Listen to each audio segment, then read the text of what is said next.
მშვიდობის საქართველოს ფოსტაში სახელმწიფო აუდიტის სამსახური შევიდა BMG-ის ინფორმაციით, აუდიტორები დაახლოებით 1 კვირა უკვე შრომობენ.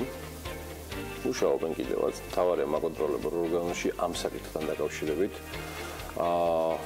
ოფიციალურ კომენტარს და განცხადებას არ აკეთებენ, თუმცა ფაქტს ადასტურებენ. წინასწარი ინფორმაციით ფოსტა შემოსავლებისა და ქონების მართვის კუთხით შემოწმდება. შესწავლის პერიოდად კი 2017 წელი განისაზღვრა. საქართველოს ფოსტისა და მისი ხელმძღვანელობის წინააღმდეგ ბოლო წლების განმავლობაში არაერთი ბრალდება გამოიწვა, მათ შორის თანამშრომელთა უკანონო გათავისუფლება და კომპანიის ფინანსური მდგომარეობის გაუარესება და ეს იმ ფონზე, რომ ფოსტის მენეჯმენტის ზედარგოლი განსაკუთრებით მაღალ ხელფასებს და პრემიებს იღებდა. ლევან ჩიკვაიძე, საქართველოს ფოსტის გენერალური დირექტორი, იქნება დღეს BMG-ის სტუმარი და საქმის კურსში ჩაგვაყენებს მიმდინარე ამბებისა.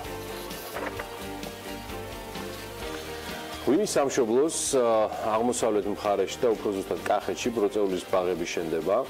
აუდიტის სამსახურიდან პირდაპირ ვინაცვლებთ სოფლის მეურნეობისკენ, არა მარტო აუდიტის სამსახურიდან, უფრო საქართველოს ფოსტის ამბებიდან. რეალურ სიახლეებს, როგორც მოგახსენებთ, გაარკვევთ დღეს, შუადღეს საქმის კურსში. და კვლავ რომ დაუბრუნდეთ ბროწეულის ბაღებს, ბაღის გაშენებას კომპანია აგროპლანი აპირებს, ეს ის პლანი არ არის, თქვენ რომ მისდირით. პროექტი უკვე აქტიურ ფაზაშია და ამ ეტაპზე ბიზნეს გეგმის დამუშავება მიმდინარეობს. წინასწარი გათვლებით ბროწეულის ნერგები 400 ჰექტარზე უნდა გაშენდეს, როგორც კომპანიის დამფუძნებელმა მოჰამედ ჯავად არაბნეჯადმა. ქართველობა ხო არ წაგვართვეს ბროწეულის ფონზე, მეგობრებო. დიახ. საქართველოში ბროწეულის მასობრივ წარმოებას კლიმატის გათვალისწინებით იგი თვლის, რომ კარგი პერსპექტივა აქვს, მისი თქმით, ნერგებს ირანიდან, ესპანეთიდან და შეერთებული შტატებიდან ჩამოიტანენ. ციტირებ, გვინდა რომ ბაზარზე წლის განმავლობაში ხანგრძლივი პერიოდით ვიყო წარმოდგენილი, ამიტომ რამდენიმე ჯიშის ნერგს გამოვიყენებთ, რათა მოსავალი ეტაპობრივად დამწიფდეს, აღნიშნა მოჰამედ ჯავადმა. როგორც კომპანიაში აღნიშნავენ, პლანტაცია თანამედროვე ტექნოლოგიებით და მოწყვის სისტემით გაშენდება, რის გამოც 1 ჰექტარზე ინვესტიცია დაახლოებით 10-დან 12,000 დოლარის ფარგლებში იქნება. კომპანია პროდუქციის გადამუშავებისთვის და წვენის წარმოებისთვის სამომავლოდ ქარხნის მშენებლობასაც გეგმავს და ადგილობრივი ბაზრის ათვისების გარდა ევროპაში ექსპორტსაც აპირებს. კომპანია აგროპლანი ირანული ინვესტიციით 2012 წელს დაფუძნდა, რომელიც კახეთში 100 ჰექტარ ვენახს ფლობს. გასულ წელს კი 50 ჰექტარზე უკვე ქლიავის, გარგარისა და ატმის ბაღებიც გააშენეს. ამ ამბის და ინვესტიციის წარმომავლობის შემდეგ ისევ სასოფლო-სამეურნეო მიწებზე კონსტიტუციაში გაკეთებული ჩანაწერი გამახსენდა ცხადია და მერე ისევ BMG-ზე გამოქვეყნებულ კიდევ ერთ ნიუს დაუბრუნდები. ამჯერად ირაკლი მელაშვილის მიერ სტატისტიკის საჯარო რეესტრის ეროვნული სააგენტოდან გამოთხოვილი მონაცემები შეგვხვდა და იდეაში აქამდე ესე თავმოყრილი ინფორმაცია ამ თემაზე არ შემხვედრია. მადლობა ირაკლი მელაშვილს, რომელიც დღეს კვლავ შრომობს თვითმმართველობის და ადგილობრივი მმართველობის მიმართულებით. მოკლედ, ეკონომიკის სამინისტროს ბალანსზე რეგიონებში მდებარე ჯამში რომ მიცოდეთ 47,719 ერთეული სასოფლო-სამეურნეო მიწის ნაკვეთია. რაც მთლიანობაში ჯამში შეადგენს 3,691,424,603 კვადრატულ მეტრს სავარგულს. ანუ ეს არის ფართობი იმ მიწისა, რაც დღეს რეალურად არის მთლიანად სახელმწიფოს ბალანსზე. ანუ ეკონომიკის სამინისტროში. მე ხეთ ჩავშალოთ ეს ყველაფერი და ჩავყვეთ და ამაში დაგვეხმარება შეიძლება არც თუ ისეთი შტამპი შევ, მაგრამ მაინც ჩვენი გრაფიკა, რომელიც BMG-ის სტაფმა მოამზადა. მათ შორის ყველაზე მეტი, როგორც გრაფიკაზე აღნიშნული, არის ქვემო ქართლში და საუბარია 16,389 მიწის ნაკვეთზე. და ყველაზე პატარა ტერიტორია კი ცენტრალური მთავრობა მიწის სიმწირიდან გამომდინარე მაინც რაჭა, ლეჩხუმში და ქვემო სვანეთში აკონტროლებს. მოკლედ 16,389 მიწის ნაკვეთი ქვემო ქართლში, რომ მიცოდეთ დაახლოებით არის მილიარდი კვადრატული მეტრი.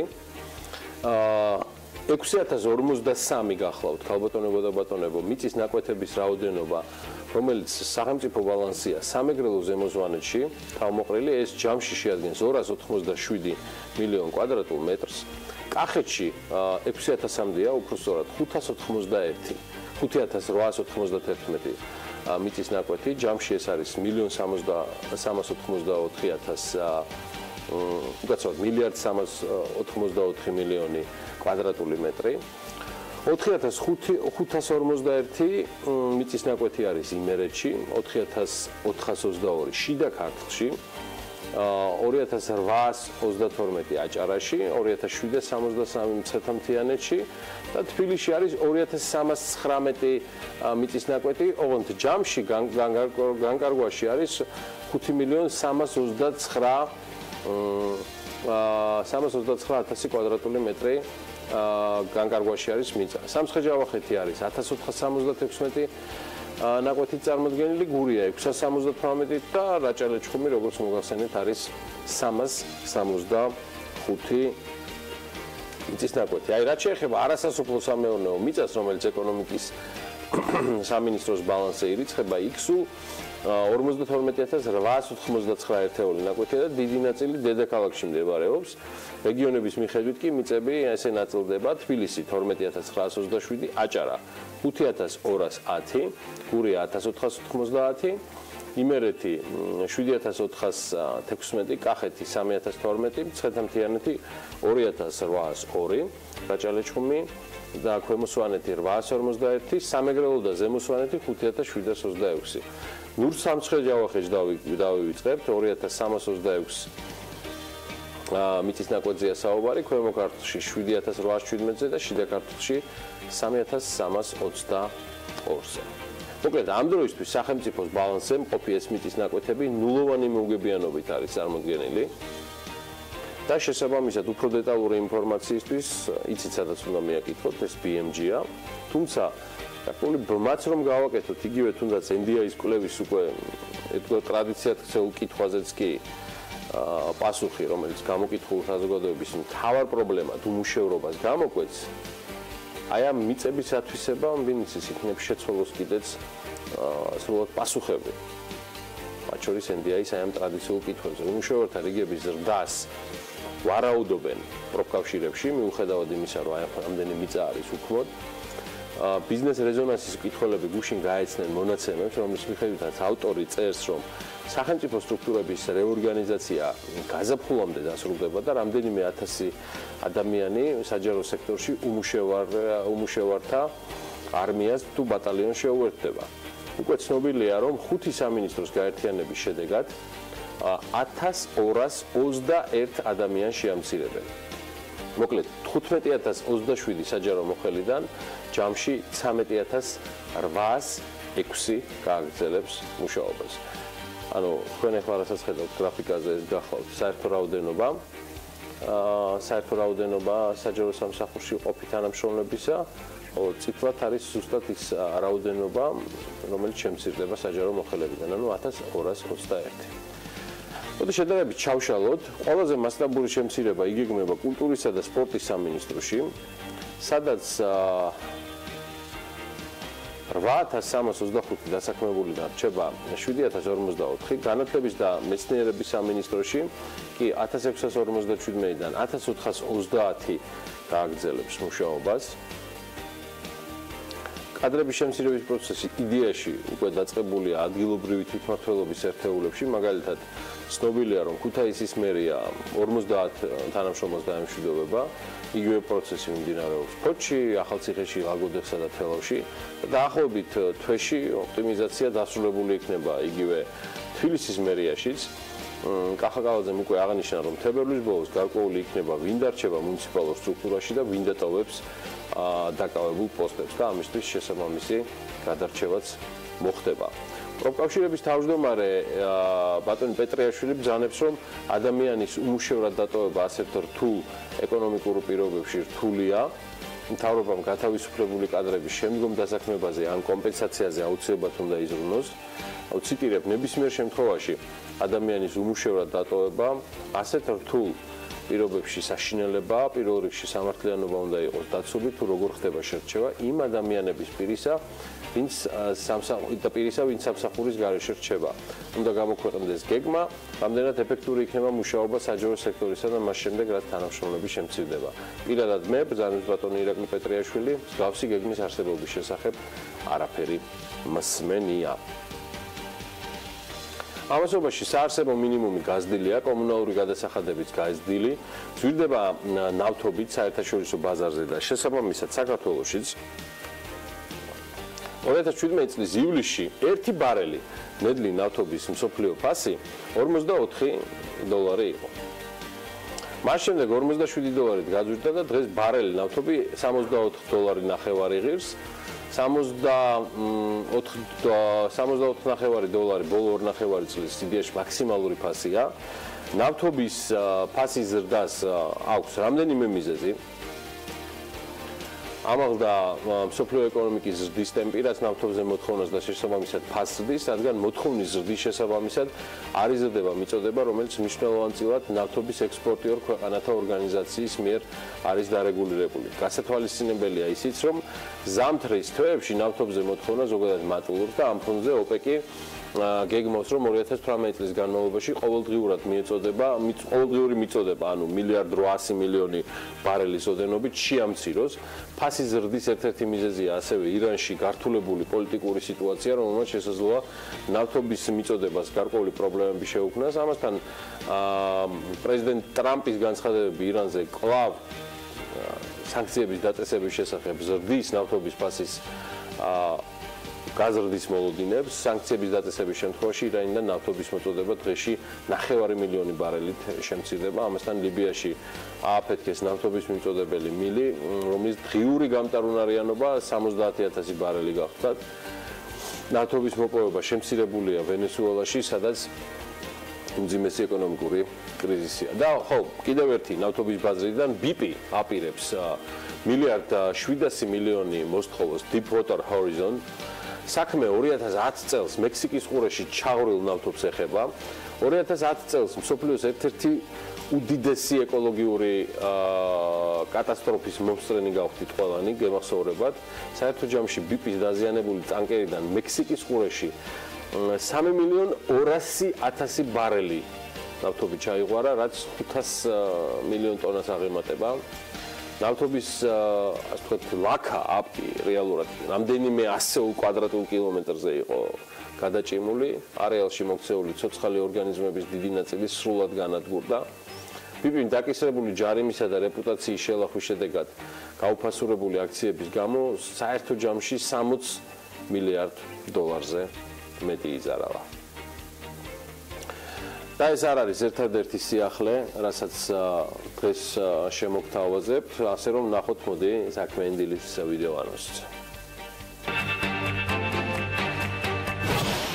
17 იანვარს დილას საქმიანად BMG-ის გუნდის წევრებთან ერთად იწყებენ. ირაკლი ქაშიბაძე, ფიუჩერ ლაბორატორიის დამფუძნებელი, გიორგი ხაჩიძე, ფიუჩერ ლაბორატორიის ოპერაციული დირექტორი, სალომე კუკავა, ბიას გენერალური დირექტორის მოადგილე, მალხაზ სოლომონიშვილი, ბაუ ინვესტის დირექტორი, ბექა ბაციკაძის და ზაზა აბაშიძის სტუმარი ნიკა ჟღარკავა ფეხბურთის ფედერაციის ვიცე-პრეზიდენტი იქნება. ნინი ლონგურაშვილი მარიამ ჩხიკვიშვილს თავისუფალი უნივერსიტეტის ვეტერინარული კლინიკის ხელმძღვანელს და ია ჩხენკელს იურის ძმას პინძლობს. ნუ უნდა იყოს საქმიანი და რა თქმა უნდა TV Pirveli-ზე.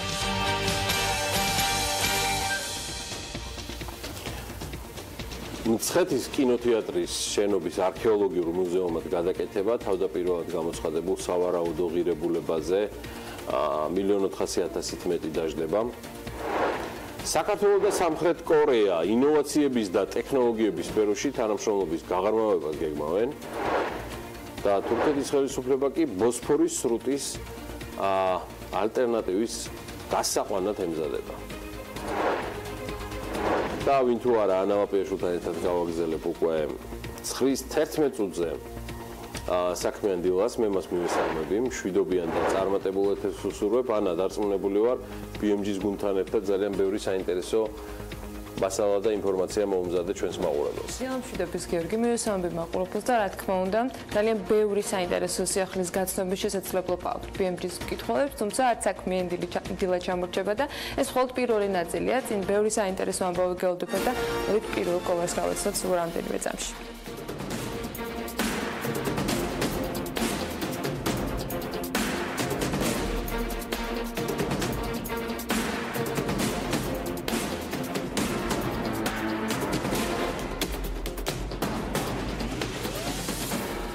სოხუმეთის კინოთეატრის შენობა არქეოლოგიურ მუზეუმად გადაკეთდება და 8,614,000 ლარზე დაჯდება. თავდაპირველად გაცხადებულ სავარაუდო ღირებულებაზე ეს 1,400,000-ით მეტია.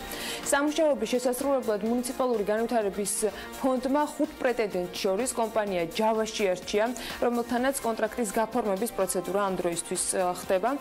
კომპანია მცხეთის ცენტრში სამთავროს დედათა მონასტრის და სამთავროს ველის მიმდებარედ აგებული რკინა-ბეტონის კინოთეატრის შენობა უნდა გადააკეთოს.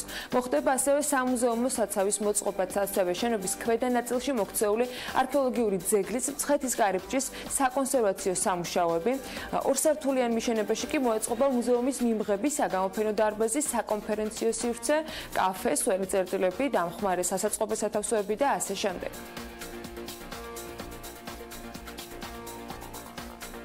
საქართველო და სამხრეთ კორეა კი ინოვაციების და ტექნოლოგიების სფეროში თანამშრომლობის გაღრმავებას გეგმავენ. საკითხები ინოვაციების და ტექნოლოგიების სააგენტოს დელეგაციის კორეაში ვიზიტისას იყო განხილული. გაფორმდა თანამშრომლობის მემორანდუმი ინოვაციების და ტექნოლოგიების სააგენტოსა და კორეის ტექნოპარკების ასოციაციას შორისაც. მემორანდუმი რამდენიმე მიმართულებას აერთიანებს, მათ შორის არის ინოვაციების, ბიოტექნოლოგიების და STEM სფეროში გამოცდილების გაზიარება და თანამშრომლობის ხელშეწყობა. ქართველი სტარტაპებისა და ინოვატორების კორეის ბაზარზე შესulis ხელშეწყობა, ალტერნატიულ დაფინანსებაზე წვდომის მიზნით კი კორეის ვენჩურულ ინვესტორებსა და ფონდებთან დაკავშირება და სტარტაპებისათვის ფიჩინგ სესიების ორგანიზება. ვიზიტის ფარგლებში ინოვაციების და ტექნოლოგიების სააგენტოს წარმომადგენლებისათვის ასევე ელექტრომანქანების საჩვენებელი ტურიც არის დაგეგმილი ჰუნდაის ქარხანაში, შეხვედრა კორეის ტექნოლოგიური წინსვლის ინსტიტუტისა და კომპანია სელვასთან და მის დირექტორთან გაიმართა. საქართველოს ვაგონ შემკეთებელთა ჰოლდინგი კი წარმოების გაფართოების გეგმასთან დაკავშირებით ავრცელებს მორიგ ინფორმაციას. კომპანიის მფლობელი ბადრი წილოსანი ახალი მიმართულებების ათვისებას აანონსებს. მათ შორის სატვირთო ვაგონებისათვის საჭირო ყველა დიდი და საშუალო სხმული დეტალის წარმოების საერთაშორისო ლიცენზიის მიღებას. ეს იქნება უპრეცედენტო მოვლენა საქართველოს მასშტაბის მქონე ქვეყნისთვის, ამბობს ის და აღნიშნავს, რომ პროდუქცია დღეისათვის დეფიციტურია და თავად მათსავე წარმოებელ რუსეთსა და უკრაინაშიც და შესაბამისად დამატებით შემოტანა ჭირდებათ მათ ჩინეთიდან და ინდოეთიდან ამ პროდუქციის. დასახელებული ლიცენზიის მიღებით კი საშუალება იქნება, რომ შემცირდეს ვაგონების მშენებლობის და მათი შეკეთების ღირებულება, რაც საერთაშორისო დონეზე კომპანიის კონკურენტუნარიანობის ამაღლებისათვის ხელშემწყობი ფაქტორი გახდება. კომპანიას ასევე დაწყებული აქვს ახალი თაობის მძიმე ტონაჟიანი ვაგონების და ვაგონის მშენებლობისათვის ლიცენზიის მოპოვების პროცესიც, რისი დასრულებაც უახლოეს მომავალში უნდა მოხდეს. ვადაგონმა 2017 წელს 7 მილიონი ბოთლი ღვინის რეალიზაციასთან დაკავშირებით გააკეთა განაცხადი და კომპანიის მფლობელმა გიორგი სალაყაიამ აღნიშნა, რომ გაყიდვებში წლიური ზრდა 35%-ს აღწევს, ექსპორტი კი 30 ქვეყანაში განხორციელდა, მათ შორის უმსხვილესი ბაზრები რუსეთი, ჩინეთი, უკრაინა და ევროპა არის. წარმატების მთავარი ფაქტორი კი მაღალი და სტაბილური ხარისხია კონკურენტუნარიან ფასებში, ამბობს მეღვინე.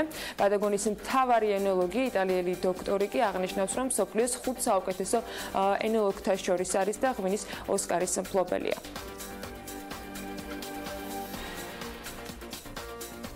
ჩაი გურიელის მწარმოებელი ფრანკფურტის წიგნის ბაზრობისათვის კი სპეციალურ პროდუქტს გამოუშვებს. გეოპლანტის დამფუძნებელი აღნიშნავს, რომ ამ ნაბიჯით კომპანია საქართველოს მსოფლიო ასპარეზზე წარმოაჩენს, როგორც ჩაის ქვეყანა, სადაც ბიზნესი და კულტურა ერთად მნიშვნელოვან პროექტებს ახორციელებენ.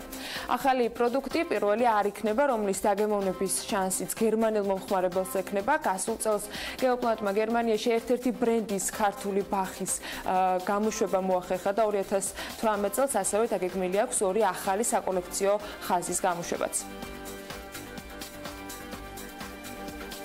თებერვლიდან ბაზარზე კი ალუტეკ ჯორჯიას წარმოებული ალუმინის პროფილი და მზაკარ ფანჯრები გამოვა. სახელმწიფოს მხარდაჭერილი კომპანია ტექნოლოგიის ახალ დანადგარებს შეიძენს, რაც როგორც თავად განმარტავენ, მისცემს მას საშუალებას, რომ მომხმარებელს ენერგოეფექტური ტექნოლოგიით დამზადებული მაღალხარისხიანი პროდუქცია მიაწოდო. თურქეთის ხელისუფლება კი ამასობაში ქვეყნის ისტორიაში ყველაზე მასშტაბური პროექტის განხორციელებისთვის ემზადება. არც მეტი, არც ნაკლები ბოსფორის სრუტის ალტერნატივა უნდა გაიყვანონ. თურქული მედია წერს, რომ ახალი სრუტე შავ და მარმარილოს ზღვებს სტამბოლის რაიონის გავლით დააკავშირებს. თურქეთის ხელისუფლებამ ახალ სრუტეს სახელი უკვე შეურჩია. სტამბოლი. ჩვენ ტენდერის გამოცხადებას გეგმავთ, ამბობს თურქეთის ტრანსპორტის, ნაოსნობისა და კომუნიკაციების მინისტრი და აღნიშნავს, რომ ახალი სრუტე სტამბოლის კუჩუკ-ჩემეკზის საზლინდერისა და დურუსუს რაიონებზე გაევლის. მინისტრს გაუჭირდა ამ პროექტის ღირებულების დასახელება წინასწარ, თუმცა აღნიშნავს, რომ დღეისთვის თურქეთში ყველაზე მასშტაბური პროექტი სტამბოლის მესამე აეროპორტის მშენებლობა, რომლის ღირებულებაც 10,9 მილიარდ ევრო შეადგენს. 25 წლის განმავლობაში კი პროექტის შემოსავალი 22 მილიარდი ევრო იქნება. აი, არხი სტამბოლის მშენებლობა კი გაცილებით მასშტაბური უნდა იყოს. ბულგარეთს ქვეყნის გაზმომარაგების პრობლემის გადაჭრა აზერბაიჯანული გაზით სურს. აზერბაიჯანში ჩასულმა ქვეყნის პრემიერმა გარემოს დაბინძურების პრობლემასთან დაკავშირებით გააკეთა აქცენტი, რასაც სათბობად გამოყენებული შეშა და ქვანახშირი ქმნის. გვინდა ისეთი საშუალების გამოყენება, რომელიც არ მიაყენებს გარემოს ზარალს. სოკარი უკვე უზრუნველყოფს მეზობელი საქართველოს გაზმომარაგებას და ბულგარეთი უკვე დიდი ხანია განიხილავს გაზიფიცირების ორ ვარიანტს, ციტირებს ფინეკო ბიოკო ბორისოვის ამ ნათქვამს. მან იმედი გამოთქვა, რომ ბულგარული მხარე შეძლებს 1 მილიარდი კუბური მეტრი გაზის ხელსაყრელფასად შესყიდვაზე სოკართან მოლაპარაკებას და თუ შეძლებენ გაზიფიცირება, შესაძლებელი გახდება ასევე სოციალურად დაუცველთა გაზმომარაგებაც. ამჟამად ბულგარეთის ტერიტორიის მხოლოდ 3%-ია გაზიფიცირებული. გაზპრომი კი არაპირებს, რომ სტოკჰოლმის საერთაშორისო არბიტრაჟის გადაწყვეტილება შეასრულოს, რომელიც უკრაინული ნეფტოგაზის სასარგებლოდ არის მიღებული. განცხადება გაზპრომის წარმომადგენელმა ალექსანდრე ლებედევმა გააკეთა. სტოკჰოლმის საერთაშორისო არბიტრაჟმა კი არ დააკმაყოფილა გაზპრომის სარჩელი, რომელიც უკრაინული მხარისგან ხელშეკრულების დაღობის სანაცვლოდ 50 მილიარდი დოლარის გადახდას ითხოვდა. დავა, რომელიც წლებია გრძელდება, უკვე დასასრულს მიუახლოვდა და გაირკვა, რომ საერთაშორისო არბიტრაჟმა ნეფტოგაზს გაზპრომის სასარგებლოდ იმ დავალიანების დაფარვა დაავალდებულა, რომელიც კომპანიას 2009-17 წლების განმავლობაში დაუგროვდა. თანხა დაახლოებით 2 მილიარდ ამერიკულ დოლარს შეადგენს. ბრიტანეთში სუპერმარკეტების ქსელი ისლანდია 2023 წლამდე ცელოფანზე და ყოველგვარ პლასტიკატზე აპირებს, რომ უარი თქვას. ცვლილებები მოიცავს როგორც ცელოფნის პარკის, ასევე იმ შეფუთვის აკრძალვა, სადაც პლასტიკატია გამოყენებული. ასევე ეტიკეტებს. პლასტმასი, ქაღალდი და სხვა გარემოს ნაკლებად დამაბინძურებელი მასალით უნდა შეიცვალოს. ბრიტანეთის პრემიერ-მინისტრმა პლასტმასის ნარჩენებს თანამედროვეობის უდიდესი ჭირი უწოდა და გარემოს ანადგურებს ამბობს ის. ბრიტანეთში წელიწადში 3,7 მილიონ ტონაზე მეტი პლასტმასის მოხმარებაა, რაც ეკოლოგების შეფასებით შეშფოთების საგანია. უმთავრეს პრობლემას კი ნარჩენები წარმოადგენს, თუმცა ცელოფნის შეფუთვით საკვები პროდუქტის ტრანსპორტირებაც საზიანოა და კვლევის მიხედვით ბრიტანეთში სუპერმარკეტების 80%-ში პლასტიკატის შეფუთვა უფასოა, რაც მასზე მოთხოვნას კიდევ უფრო ზრდის. ტერეზა მეის გეგმის მიხედვით ქვეყანაში 2042 წლისთვის პლასტმასის მოხმარება სრულებით უნდა აიგრძალოს, მანვე საცალო მოვაჭრეებს პლასტიკატის შეფუთვაზე გადასახადის დაწესებაც ურჩია, რამაც მომხმარებლების შემცირება უნდა გამოიწვიოს. კოკაკოლამ კი გადაწყვიტა, რომ თავის სასმელებში შაქრის შემცველობა შეამციროს. ევროპაში, ახლო აღმოსავლეთსა და აფრიკაში კოკაკოლას საჯარო პოლიტიკის წარმომადგენლის განცხადებით 2017 წელს 500-მდე სასმელის შემადგენლობაში ცვლილება შევა, მაგალითად სპრაიტის და ფანტას შემადგენლობაში შაქრის შემცველობა 30-80%-ით შემცირდება. პოპულარული ამერიკული კომპანია უალკოჰოლოს სასმელებს აწარმოებს და მის პორტფელში ჯამში 500-მდე ბრენდია. ისტორიაში კი ერთ-ერთი ყველაზე დიდი ბრილიანტია აღმოჩენილი. ბლუმბერგი წერს, რომ ძვირფასი ქვა სამხრეთ აფრიკაში, ლესოტოში აღმოჩენილი კომპანია ჯემ დაიმონდსმა 910 კარატიანი დაახლოებით 2 გოლფის ბურთის ზომის ქვა აღმოაჩინა. ბრილიანტის ფერი ეგრეთ წოდებული D-ტიპისაა, რაც უიშვიათესია და ერთ-ერთ ყველაზე ძვირფას ქვად ითვლება. მსოფლიოში აღმოჩენილ ბრილიანტებს შორის ახლად აღმოჩენილი ქვა მე-5-ია სიდიდით. კომპანია არ ასახელებს ბრილიანტის კონკრეტულ ფასს, რომელსაც ძვირფას ქვას დაადებს და მისი ფასი მოგვიანებით დადგინდება, თუმცა კომპანია ლუკარა დაიმონდმა 1,109,000 კარატიანი ბრილიანტი 53 მილიონ დოლარად გაყიდა გასულ წელს. რეკორდი კი 2015 წელს იყო, როდესაც 813 კარატიანი ბრილიანტი 63 მილიონ დოლარად გასხვისდა. 63 მილიონი რამდენი შეიძლება იყოს ლარში, ამას ძალიან მალე სულ რამდენიმე წამში დაიწყეთ, როდესაც გიორგი გაგვაცნობს სავალუტო კურსს.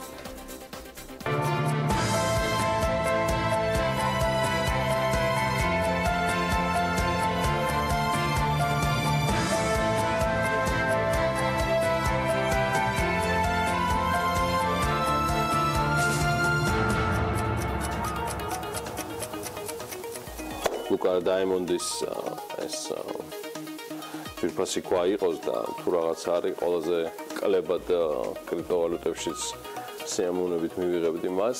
კარგი გადავიდეთ ლარზე და დოლარზე. 16 იანვრის ვაჭრობის შედეგად დოლარი გამყარდა და 2.54 თეთრი ღირს. იდეაში სავალუტო ჯიხურებშიც იგივე ტენდენცია არის გუშინ საღამოდან მოყოლებული ვიდრე დღეს დილამდე. ევროს ფასი 3 ლარი და 10 თეთრია, ევროს ცვლილება თეთრნახევარია. ლირა 66 თეთრად ფასობს, ფუნტის შესაძენად კი დაგჭირდება 3 ლარი და 59 თეთრი. სანამ ბრილიანტზე გადავალთ, გიორგი, რა შეიძლება იყიდო 1 დოლარად, ანუ 2 ლარად და 54 თეთრად? აგია. მოკლედ, გასული წლის ინფლაციის გათვალისწინებით მსყიდველობით უნარიანობა შესაძლოა. კი არა და რეალურად შემცირდა, მაგრამ ამ კურსის გათვალისწინებით შესაძლებელია 3 პურის ან 1 ლიტრის ძის ან ხილის, შოკოლადის ყიდვად. მოკლედ, გააჩნია ახლა იდეაში რისი ყიდვა გინდა. ყველაფერი გემოვნებაზეა დამოკიდებული, თუმცა გარკვეული კრიტერიუმები მაინც იყო გათვალისწინებული, როდესაც ძალიან საინტერესო მიმოხილვა მომზადდა იგივე BMG-სათვის 1 ამერიკულ დოლარად, ანუ ამ რეალობაში 2 ლარა და 54 თეთრად ზოგიერთ ქვეყანაში შესაძლოა წყალიც ვერ ვიყიდოთ, თუმცა არის ადგილები, სადაც ამ ფულით რამდენიმე ნივთის ერთდროულად შეძენაა შესაძლებელი. მცირე კოლერს გავაკეთებ, მაგალითად დანიაში თუ 1 დოლარი გაქვთ, ფშიერი არ დარჩებით, რადგან ღირებულებაში შედის პურის რამდენიმე ბატონი, ან რძე. კოლუმბიაში კი 1 დოლარად კაფეში, თუმცა ცხადია არა ელიტარულში, ყავის და ფუნთუშის შეკვეთად შეგიძლიათ. ეგვიპტეში ამ ფასად ნაციონალური კერძებით გაგიმასპინძლდებიან და შესაძლოა ღვეზელი და პურიც გიწილადონ. ინდოეთში კი 1 დოლარად კერძების ნაირსახეობას შემოგთავაზებენ და ტრადიციულ სუფრასაც კი გაგიშლიან. ასევე მშიერი ამ ფასად არც კოსტა-რიკაზე დარჩებით, თუმცა ამჯერად მხოლოდ ხილის ყიდვა შეძლებთ. მაგალითად შეიძენთ საზამთროს ან ნანანას. პორტუგალიაში კი 1 დოლარად ყიდვა შესაძლებელია ესპრესოსი და ისიც მხოლოდ გარეუბნებში, სხვა დანარჩენზე ვერაფერს შემოგთავაზებთ. პორტუგალიის გარეუბნებზე არ ვიტყოდი თუ არს, დარწმუნებული ვარ, ყველას გისურვებთ საუკეთესო ქვეყნებში და რაც შეიძლება ზოგადად მეტ მოგზაურობას, მაგრამ 1 დოლარად რო გავაგზავნოთ ანას პრეზენტაცია ნარატივი, ასევე რთულად იპოვის რაიმეს დიდ ბრიტანეთში, სადაც ჩვენი მაყურებლების თუ მსმენელების საკმაოდ დიდი ნაწილი ნამყოფია. ვინც არ არის ნამყოფი, აუცილებლად წადით. მოკლედ, ამ დოლარად დიდ ბრიტანეთში რეალურად მოგივათ მარტო გაზეთი, ან 1 ცალი ვაშლი. ტაილანდში 1 დოლარი 1 ლიტრ წყალს ან 3 ცალ ნაყინს უდრის. წყალს მიაწექით.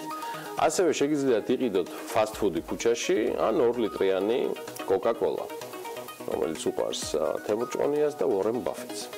1 დოლარად იტალიაში შეიძენთ 1 კილოგრამ სპაგეტს, მაგრამ მე თქვენ თუ უნდა მოამზადოთ, ეგრე არ არის ძმავა. გამზადებულს არაფერს არ მოგცემ. სენდვიჩი და 1 კილოგრამი ხილი მოგივათ 1 დოლარად თურქეთში. იორდანიაში კი ჩიფსის ან ყავის ყიდვა შეგიძლიათ მარტო 1 დოლარად. არგენტინაში 1 დოლარად კი ხილი ფასობს, ვაშლი, ატამი, მსხალი არჩიეთ, მაგრამ 1 კილოგრამი მოგივათ სულ. ასე რომ 1 დოლარად ძალიან ბევრ ქვეყანაში ერთი დღის გატარებაც არის შესაძლებელი და თუ კი სწორ არჩევანს გააკეთებ, სწორად დაგეგმავთ, მოიკითხავთ წინასწარ ამ ყველაფერს, მეწმუნეთ, ხშირი არ დარჩებით. სამაგიეროდ ვერაფრით ვერ შეძლებთ იყიდოთ სასურველი ამინდი. ლოკაციის უცვლელად და ასევე ჯობია ინფორმაცია მიიღოთ დღევანდელი ამინდის პროგნოზის შესახებ. ამინდის პროგნოზის სპონსორია SEU Development. ამიტომ კი ჯერჯერობით მხოლოდ სიცივეებს პირდება. გარემოს ეროვნული სააგენტო დაზუსტებულ ინფორმაციას გვაწვდის და აღნიშნავენ, რომ კვლავ ამიტომ განპირობებული იქნება ამიერკავკასიის ჩრდილო-აღმოსავლეთიდან მოქმედი ცივი ჰაერის მასების და სამხრეთიდან მოქმედი თბილი და ნოტიო ჰაერის მასების ურთიერთქმედებით. მოსაოდნელია დრო გამოშვებით ღრუბლიანობის მომატებაც. დასავლეთ საქართველოს ზოგიერთ რაიონში იწვიმებს და მაღალმთაში მოთოვს. აღმოსავლეთ საქართველოს ზოგიერთ რაიონში კი იქნება ნალექი და უმეტესად თოვლის სახით. დილის საათებში ნისლით ზოგან იქროლებს აღმოსავლეთის მიმართულების ქარი. აი სოხუმში მაგალითად იწვიმებს და 8 გრადუსი იქნება. ბათუმში 11 გრადუსებს მიაღწევს ტემპერატურა, თუმცა წვიმაც შესაძლებელია. ქობულეთში 10 გრადუსი იქნება და აქ უმეტესად უნალექოდ ჩაივლის დღე. ფოთშიც 10 გრადუსი და უმეტესად უნალექოდ დღე არის მოსაოდნელი, ისევ როგორც ქუთაისში, თუმცა აქ ნალექის ფორმით წვიმას ველოდებით. ზუგდიდში იწვიმებს და 9 გრადუსი იქნება, ოზურგეთში 11 გრადუსი დაფიქსირდება და არანაირი ნალექი არ არის ნავარაუდები. ონში მცირე წვიმა დღის განმავლობაში და 3 გრადუსი. აი გორში კი თოვლ-ჭყაპია, დილით შესაძლებელი, ნისლთან ერთად და დღის განმავლობაში მაქსიმალური ტემპერატურა 5 გრადუსი იქნება. ცხინვალშიც თოვლ-ჭყაპი არის ნავარაუდები, ისიც დილის საათებში და 4 გრადუსი იქნება დღის განმავლობაში მაქსიმუმ ჰაერის ტემპერატურა. მარნეულში შესაძლოა მცირე თოვლ-ჭყაპი და 4 გრადუსი, რუსთავშიც თოვლ-ჭყაპია ნავარაუდები და 5 გრადუსი დაფიქსირდება, ახალციხეში კი 3 გრადუსს მიაღწევს ტემპერატურა და აქ მოთოვს.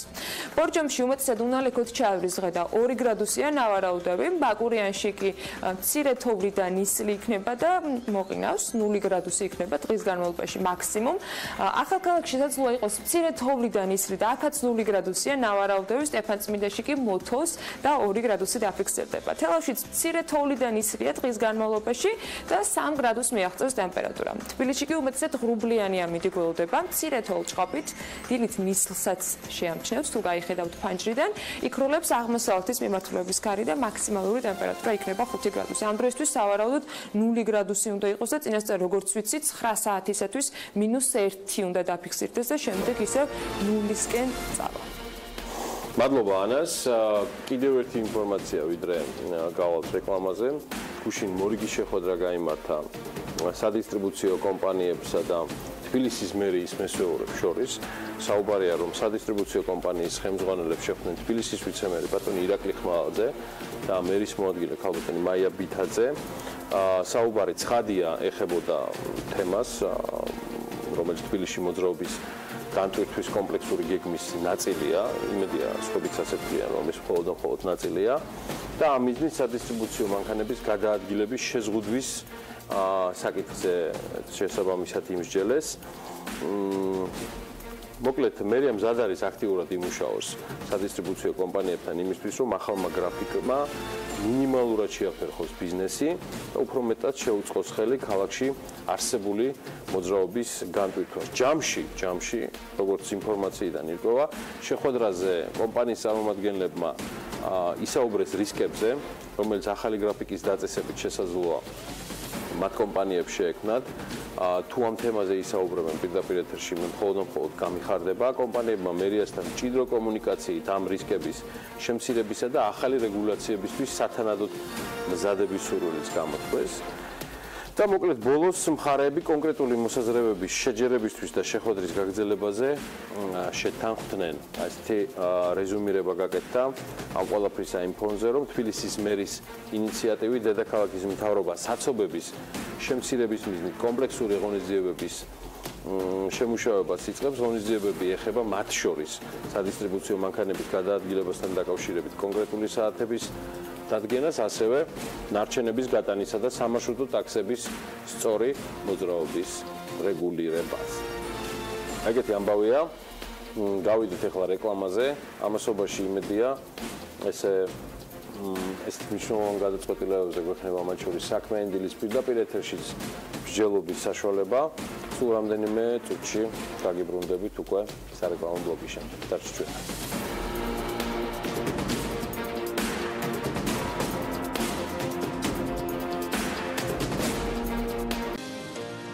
საქართველოს პარლამენტში დარეგისტრირებულია ცხოველთა უფლებების დაცვაზე მომუშავე არასამთავრობო ორგანიზაციების საკანონმდებლო წინადადებანი მათი ნაწილის ადამიანის კომპანიონ ცხოველთა კეთილდღეობის შესახებ ახალი კანონის პროექტისა და თანამედროვე კანონებში ცვლილებების შეტანის შესახებ. რაც გულისხმობს ეს კანონპროექტი და რა ვითარება ამ მხრივ დღეს ქვეყანაში, ვინ თუ არა ნინი ლონგურაშვილი გვერდება ამ თემაზე საუბრობთ სტუმრებთან ერთად დილა მშვიდობის მისამები შესწავლებს. დილა მშვიდობისა, რამდენიმე არასამთავრობო ორგანიზაციის მიერ პარლამენტში რეგისტრირებული საკანონმდებლო წინადადების მიზანი ერთია: ადამიანის კომპანიონ ცხოველთა დაცვის გარანტიების შექმნა.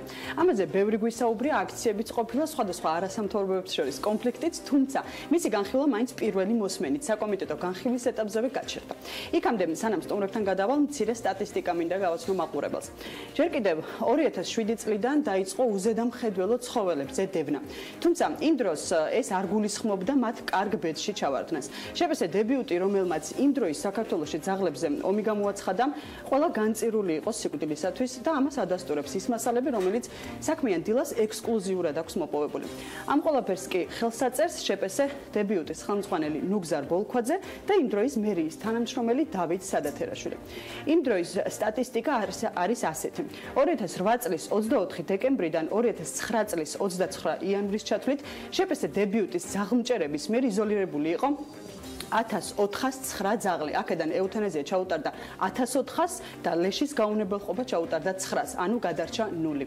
იგივე სამსახურის მიერ 896 ძაღლი დაიჭირეს, აქედან ევთანაზია ჩაუტარდა 892, ლეშის გაუნებელყოფა 3 ერთეულს და გადარჩა მხოლოდ 1, რომელსაც ჩაუტარდა მხოლოდ კასტრაცია. ეს ხდებოდა მუდმივ რეჟიმში და ეს იყო მათი პოლიტიკა. დღევანდელ საქართველოში ვითარება შეიცვალა თავისთავად უკეთესობისკენ, მაგრამ სასურველამდე კიდევ ბევრია. რა უნდა გაკეთდეს იმისთვის, რომ ევროპის სტანდარტს მივუახლოვდეთ. ამაზე ჩვენ სტუმრებთან ერთად ვისაუბრებთ. ჩვენთან ერთად არიან მარიამ ჩხეკვიშვილი, თავისუფალი უნივერსიტეტის ვეტერინარული კლინიკის ხელმძღვანელი და ია ჩხენკელი, საქართველოს ცხოველთა დაცვის ფედერაციის იურისტი და ასევე ცხოველთა უფლებადამცველი. დილა მშვიდობისა, მადლობა რომ ხართ საქმიანი დილის ეთერში. ვსაუბრობთ ისეთ მნიშვნელოვან თემაზე, როგორიც არის ცხოველების უფლებების დაცვა და არა მათი წამება, რომელიც საკმაოდ ხშირია, მით უმეტეს ბოლო პერიოდში, იგივე ბავშვების და თუნდაც მოზარდების მხრიდან. ია, დავიწყებთ თქვენთვის, რომელ კანონპროექტთან გვაქვს საქმე, რომელიც ეხლა შევიდა პარლამენტში, რამდენად მოაგვარებს ეს პრობლემას დღეს არსებულ საქართველოში?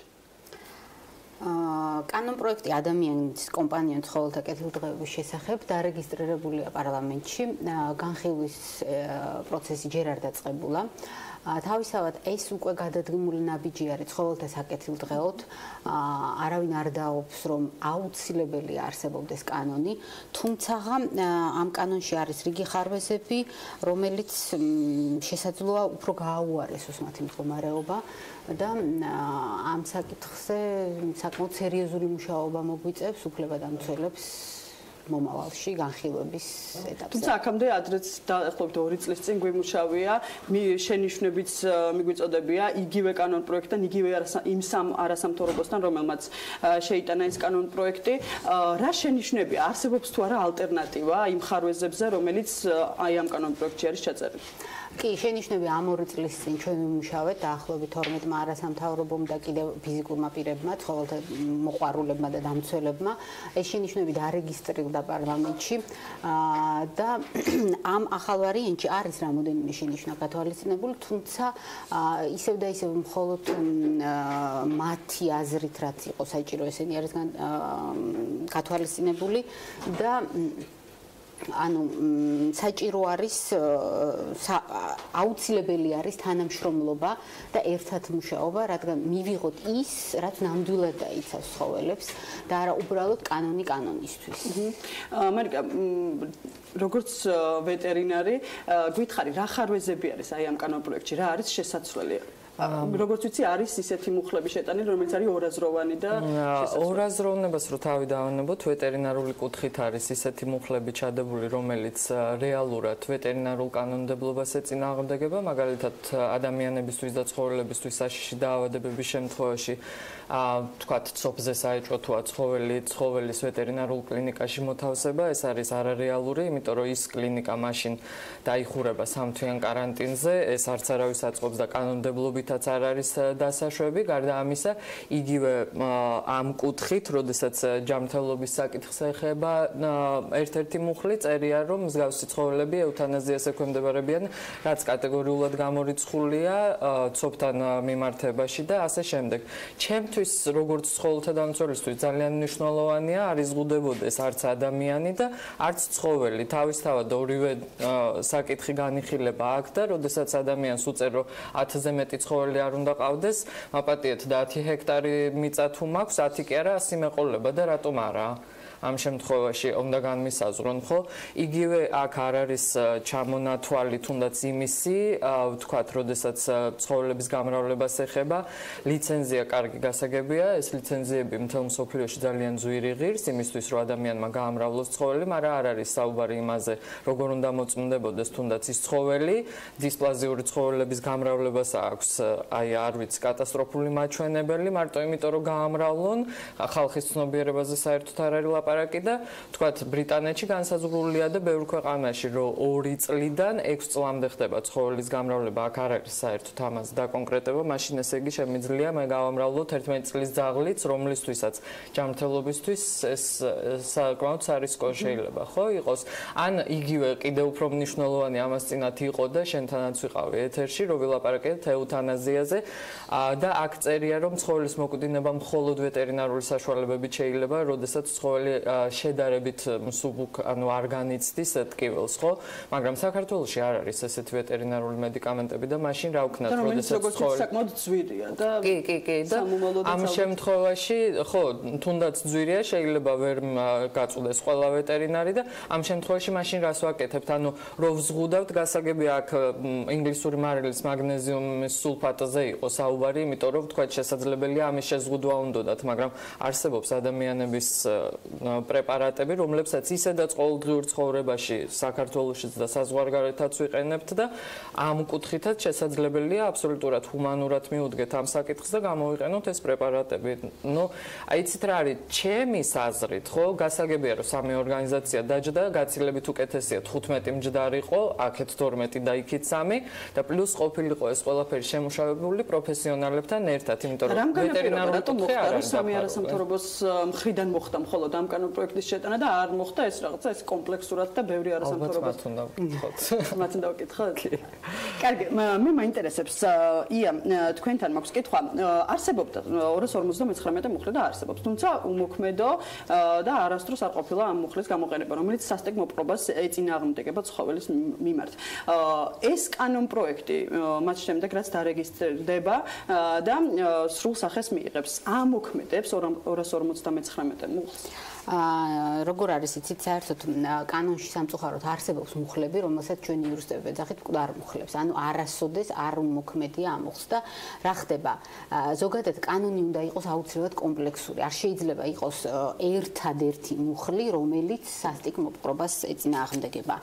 რა თქმა უნდა, ეს კანონპროექტი, როდესაც მიიღებს კანონის სახეს, თავისთავად შევა რიგ სხვა კანონებში ცვლილებები, მათ შორის სისხლის სამართლის კოდექსის 259 მუხლს ემატება პუნქტები, მკაცრდება თავისთავად, ასევე საგადასახადო კუთხით შედის ცვლილებები, შედის თვითმმართველობის კუთხით და სხვა მრავალ კანონში. ახლა ჩამოთვლით დროს აღარ წავიღებ.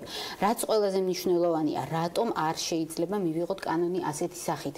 პირდაპირ სათაურში აღნიშნავ, ბევრი რო არ ვილაპარაკო, ადამიანის კომპანიონ ცხოველთა კეთილდღეობის შესახებ კანონი კომპანიონ ცხოველში განსაზღვრა ეს მათ რომ შედის მხოლოდ ძაღლი და კატა. და პირდაპირ წერია, ეს კანონი არ ვრცელდება შინაურ ფერმერულ და გარეულ ცხოველებზე. ანუ რა გამოდის, ვიღაცას რომ მოუნდეს ვირი აწამოს ან ცხენი, ეს კანონი არ ვრცელდება. არ მოქმედებს. თუმცა ამას არ შეუძლია 259 მუხლმა არა. რადგან ვიღებთ ორგანულ კანონს და ამ კანონში პირდაპირ წერთ, რომ ეს კანონი არ ვრცელდება შინაურ და ფერმერულ ცხოველზე და გარეულ ცხოველზე, ესე იგი გამოდის, რომ ნებისმიერ შეუძლია ნებისმიერი სახით აწამოს დაუშვათ ღორი. და ჩვენ ყველა ვიცით საქართველოში როგორი ძალიან ცუდი ტრადიციები გვაქვს, ხო? ღორის დააკულის და ასე შემდეგ. არავინ არ ვამბობ ცხრის, რა თქმა უნდა, რომ დაუშვათ ფერმერული თვალსაზრისით კუთხით არ გამოვიყენოთ ცხოველი, მაგრამ რაღაცა სტანდარტები უნდა არსებობდეს ამ ცხოველის დააკულის და შემდეგ მოხმარების. პლუს 259 მუხლში ძალიან მწირია ინფორმაცია, ამიტომ ვერაფერს ვერ დაარეგულირებს. და საერთოდ არასოდეს არ გამოყენებულა ეს მუხლი და სამართალდამცავებმა არც იციან როგორ უნდა გამოიყენონ ეს მუხლი. მე მქონია ეს შემთხვევა, რომ მე თვითონაც მიმართია პოლიციისთვის, მაგრამ მოქმედოდ თვითონაც არიციან, ზოგჯერ არიციან საერთოდ ამ მუხლის არსებობის შესახებ. ანუ მე თვითონაც რომ დამჭირდეს, მადლობა შეიძლება თქვა, რომ არ შევსწრები ვარ პირადად მე ცხოველის წამებას, მაგრამ რომ დადგეს ის ფაქტი, რომ დამჭირდეს ამ მუხლის გამოყენება, პრაქტიკულად უტოპიამდე მივდივარ. არ ვიცი საიდან დავიწყო. კი, გასაგებია პატრულის გამოძახება, მაგრამ ფაქტის კონსტატაციას, აი გუშინ მაგალითად ვარკვევდი გადაცემაში მოსვლამდე, თუ აკეთებს, თუ ახდენს აღსრულების ეროვნული ბიურო, ხო? მათ ეკუთვნით ფაქტის კონსტატაცია. არიციან როგორ უნდა გააკეთონ. ამიტომ არის საჭირო კომპლექსური კანონის მიღება, აუცილებლად. და ბოლო კითხვა მაქვს, ასეთი სახით მიუხედავად იმისა, რომ ბევრი ხარვეზია, შენიშვნები აქვს საკმაოდ ბევრ არასამთავრობო ორგანიზაციას, მიიღებს თუ არა პარლამენტი ასეთი სახით კანონს და შესაძლებელია თუ არა უფლებადამცველები არასამთავრობო ჩაერიონ კანონის შეცვლაში, იქამდე სანამ სრულ სახეს მიიღებს. მადლობა. ჩვენ გვაქვს ალტერნატიული კანონპროექტი, რომელიც 2 წლის წინაც ვიმუშავეთ საკმაოდ დიდმა ჯგუფმა და ეხლაც მივეცით კანონპროექტი. ჩვენ შენიშვნებზე ვიმუშავეთ, ეხლა უკვე მივეცით კანონპროექტის სახე და დღეს თუ არა ხვალ სავარაუდოდ, მაგრამ მე მგონია რომ დღეს უკვე უნდა დაარეგისტრირდეს პარლამენტში, როგორც ალტერნატიული კი, ზუსტად რომ დაემთხვა, ალტერნატიული კანონპროექტი და განხილვების პროცესში უკვე სრულუფლებიანად ჩართულები ვიქნებით პარლამენტში სესიებზე. არ შეიძლება კიდევ ვიმეორებ კანონი მივიღოთ კანონისთვის. ეს კანონი უნდა იყოს მოქმედი და კანონმა უნდა დაიცვას ცხოველების უფლებები. თავისთავად, ძალიან დიდი მადლობა სტუმრობისთვის, მადლობა რომ ცხოველების უფლებებისთვის ბრძოლობთ თქვენ, მიუხედავად იმისა, რომ საკმაოდ ბევრი არის პრობლემა ამ კუთხით. მე კი მაყურებელს ძალიან მოკლედ საერთაშორისო პრაქტიკას გავაცნობ.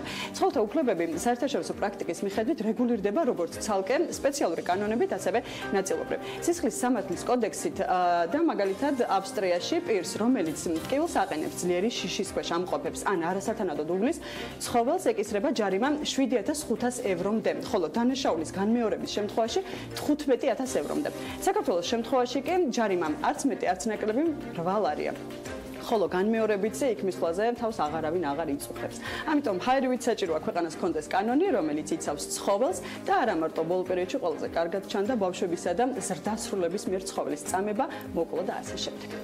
მადლობა ნინი ლონგურაშვილს და მის სტუმრებს საინტერესო თემის, საინტერესოდ გაშლისთვის, მიმოხილვისთვის დარწმუნებული ვარ, რომ ამ საკითხზე კიდევ ბევრჯერ ვისაუბრებთ საქმიანი დილის ფარგლებში და არა მხოლოდ თუმეტეს რომ პროექტი, რომელიც საკანონმდებლო ორგანოში მუშავდება, ძალიან ბევრი საკითხის დახვეწას საჭიროებს, როგორც მოვისმინეთ და ამ თემასთან დაკავშირებით კიდევ ბევრ საინტერესო მოსაზრებას გაუზიარებთ ჩვენს მაყურებელს და რა თქმა უნდა BMG-ის მკითხველებს. ჩვენ წინ მოკლე სარეკლამო პაუზა გველდება და რამდენიმე წუთში დაგიბრუნდებით.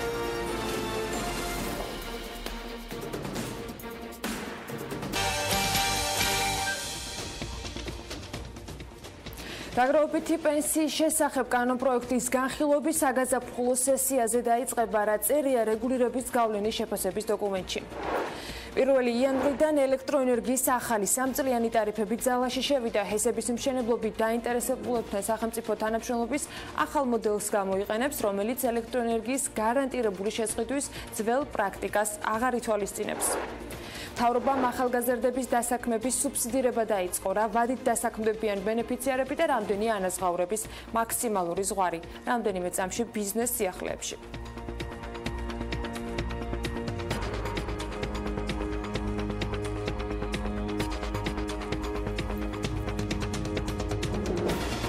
რატომ მაგრამ არ საჯაროვდება საპენსიო რეფორმის რია. ამ კითხვით BMG-მ ეკონომიკის სამინისტროს მიმართა სადაც დოკუმენტს, რომელსაც G4G და ესეთი რეგულირების გავლენის შეფასებას უწოდებს, კუმსიშვილის უწყებაში წინასწარი შეფასების დოკუმენტად მოიხსენიებენ. ინტერვიუში სამინისტროს ეკონომიკური ანალიზის და რეფორმების დეპარტამენტის უფროსთმა ვახტანგ ცინცაძემ დოკუმენტში არსებულ რისკებზე საუბარი არ ისურვა. ის ამბობს, რომ შიდა მოხმარებისთვის არის ის გათვლილი. ეს არის წინასწარი შეფასების დოკუმენტი, რომელიც არ შეიძლება მივიჩნიოთ როგორც სრულყოფილი რია, ეს არის ასე ვთქვათ წინასწარი შეფასება, ისევე როგორც სხვა მრავალი შეფასებები, რომლებიც აღნიშნული რეფორმის შემუშავების პროცესში განხორციელდა. რატომ არ საჯაროვდება ეს დოკუმენტი? როგორც უკვე აღნიშნე, ეს არის შიდა მოხმარების, როგორც სხვა შეფასებებიც, რომელთა უმეტესობა არის შიდა მოხმარებისთვის. ეკონომიკის სამინისტროს წარმომადგენელთან დაისვა კითხვა, ხომ არ აპირებს უწყება რეფორმის მასშტაბურობიდან გამომდინარე სრულყოფილი რიას ჩატარებას. მაგრამ საპასუხოდ მივიღეთ, რომ არ აპირებენ და ისედაც არაერთი კვლევა ჩატარდა ამ რეფორმაზე სხვადასხვა ჯგუფის მიერ. მოკლედ, ეკონომიკის სამინისტროს პოზიცია ასეთად რჩება, რეგულირების გავლენის შეფასების გასაჯაროების მნიშვნელობაზე კი ილიაუნის ბიზნესის სკოლის ასოცირებულმა პროფესორმა გიორგი პაპავამ ისაუბრა. ის ფიქრობს, რომ საზოგადოებამ უნდა იცოდეს რეფორმის შედეგად მოსალოდნელი, როგორც დადებითი ისე უარყოფითი მხარეები. ხშირად საუბარი ხომ იმაზე, რომ ეს რაღაც იაფ რესურს ხო წოდებულ გრძელფულს, რომელიც იქნება იაფ. ეს მგონი არის უბრალოდ თვითონ ამ ვინც აგროვებს პენსიაზე, ვინც უნდა დავაგროვოთ ჩვენი მოტყუება, იმიტომ რომ დღეს რეალურად არსებობს გრძელვადიანი ლარის რესურსი, თუმცა ის არის ძალიან ძვირი. ანუ დღეს საქართველოში ვიღაცამ რო გრძელვადიანად ლარი გასესხო, ძალიან მაღალ პროცენტს გთხოვს. და ჩვენ თუ ჩვენი შეგროვებული ფული ვიღაცას იაფად მისცეს, ნიშნავს რომ რეალურად ჩვენი დანაზოგი, რომელიც წესით უნდა იყოს ძვირი რახან ლარში ვაკეთებთ და გრძელვადიანად, ვიღაცას უნდა გქონდეს თვამა მასზე იაფად, რაც არ არის სწორი. ანუ ხელოვნურად გავაიაფოთ ის, რაც ძვირი ღირს და ამით დავაზარალოთ, ვინც ამ დანაზოგს აკეთებს, ჩემი აზრით არ არის სწორი. გარანტირებული შესყიდვის ხელშეკრულებები, რომელიც წელიწადში 8 თვე და მაქსიმუმ 6 ცენტს ითვალისწინებდა ელექტროენერგიის შეძენას სახელმწიფოს მიერ აღარ იარსებებს და ახალ ფინანსთა სამინისტროს შესაბამისმა დეპარტამენტმა ეს ტარიფი უნდა შეაფასოს, რასაც ახალი ჰესები მიიღებენ. დეპარტამენტის ფორმირება ჯერ არ დასრულებულია. მიუხედავად ამისა, ეკონომიკის მინისტრის მოადგილე აღნიშნავს, რომ მომავალ ინვესტორებთან მოლაპარაკებები მიმდინარეობს, თუმცა ვისთან ჯერჯერობით ის არ აკონკრეტებს.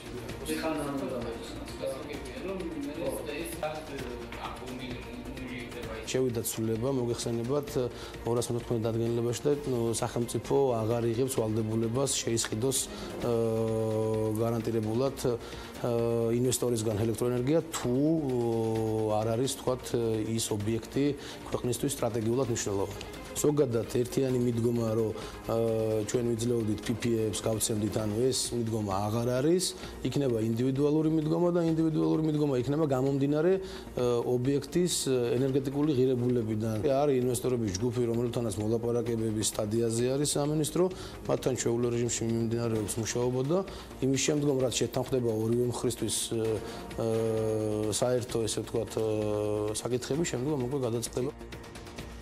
მიუხედავად იმისა, რომ წელს დამატებითი ობიექტები შევა ექსპლუატაციაში, ელექტროენერგიის იმპორტი ისევ გაგრძელდება 2018 წლის პროგნოზით, მოხმარება კიდევ უფრო უნდა გაიზარდოს. შენ მოგეხსენება რომ იყო საკმაოდ ისეთი ზრდა, ეს იყო დაახლოებით 8%.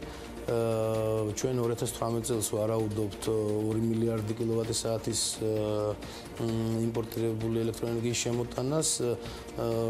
აქედან გამომდინარე ვთვლით, რომ 2018-ში დაახლოებით შემორჩუნდება 5-6%-იანი ზრდა მოხმარების. ანუ ვარ დივერსიფიცირებულები ჩვენ თურქეთთან, სომხეთთან, აზერბაიჯანთან და რუსეთთან შესაბამისად ყველაზე ისაღები ფასი კომერციულად საინტერესო რომელიც იქნება, იქიდან შემოვიტანთ ელექტროენერგიას. შრომის ჯანმრთელობის და სოციალური დაცვის სამინისტრომ ახალგაზრდების დასაქმების სუბსიდირება დაიწყო. პროგრამა 6 თვიანია და ახალგაზრდა კადრების დასაქმებისთვის ხელშეწყობას ისახავს მიზნად. პროგრამის ბიუჯეტი 700.000 ლარით განისაზღვრა. სახელმწიფო პროგრამაში ჩართვა კი 16-დან 29 წლის ახალგაზრდებს შეეძლება. წესები ასეთია: ერთ ვაკანტურ სამუშაო ადგილზე 3 ან 4 სამსახურის მაძიებელი ახალგაზრდის დარეგისტრირება მოხდება. თითოეულ მათგან სახელმწიფო სტიპენდიის სახით კი ყოველთვიურად 200 ლარს გადაუხდის. დასაქმებელს საშუალება მიეცემა მათ შორის საუკეთესოზე გააკეთოს არჩევანი, შერჩეული თანამშრომლისთვის კი ხელფასის გადახდაში ისევ სახელმწიფო ჩაერთვება და 4 თვის განმავლობაში ხელფასის ნახევარს თავის თავზე აიღებს. პროგრამის მიხედვით ერთი ვაუჩერის ღირებულება თვეში 470 ლარს არ უნდა აღემატებოდეს. სახელმწიფო პროგრამაში ჩართული დაამსაქმებელი 4 თვის გასვლის შემდეგ ვალდებულებას იღებს, რომ სამუშაო ადგილი მინიმუმ 6 თვით შეუნარჩუნდეს ახალგაზრდების კადრებს. რამდენიმე დაამსაქმებელი ჩაერთვება პროგრამაში ჯერ ეს უცნობი რჩება, სახელმწიფო პროგრამას კი სოციალური მომსახურების სააგენტო განახორციელებს. მშენებარე ტყუპ თაუერებთან გადაღებულ გალაქტიონის ძეგლის ფოტოსთან დაკავშირებით კი აქსის თაუერმა მოკლე განმარტება გააკეთა. კომპანიაში ამბობენ, რომ სოციალურ ქსელში გავრცელებული ფოტო ისეთი რაკურსით არის გადაღებული, სადაც ჩანს გალაქტიონ დაბიძის ძეგლის უკან არსებული სამშენებლო მოედნის ღობე. მოქალაქეების უმეტესობამ ეს აღიქვა ძეგლის შეფუთვის ნაწილად, რაც მათი თქმით სიმართლეს არ შეესაბამება. აქსის თაუერსმა გამოაქვეყნა ფოტოც, სადაც ჩანს თუ როგორი იქნება იერსახე 2018 წელს აქსის თაუერსის მიმდებარე ტერიტორია.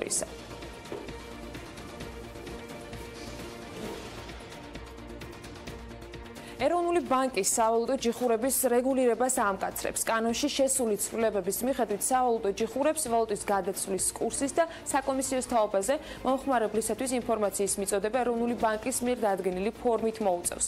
თათია ჩაფიჩაძე უნდა შემოგვიყვეს ახლა პირდაპირ ეთერში, რომელმაც თემაზე სავალუტო ჯიხურების წარმომადგენლებს კითხა აზრი. თათია, როგორ აფასებენ ინიციატივას გადამცვლელ ჯიხურებში და როგორია მათი პირველი შეფასებები?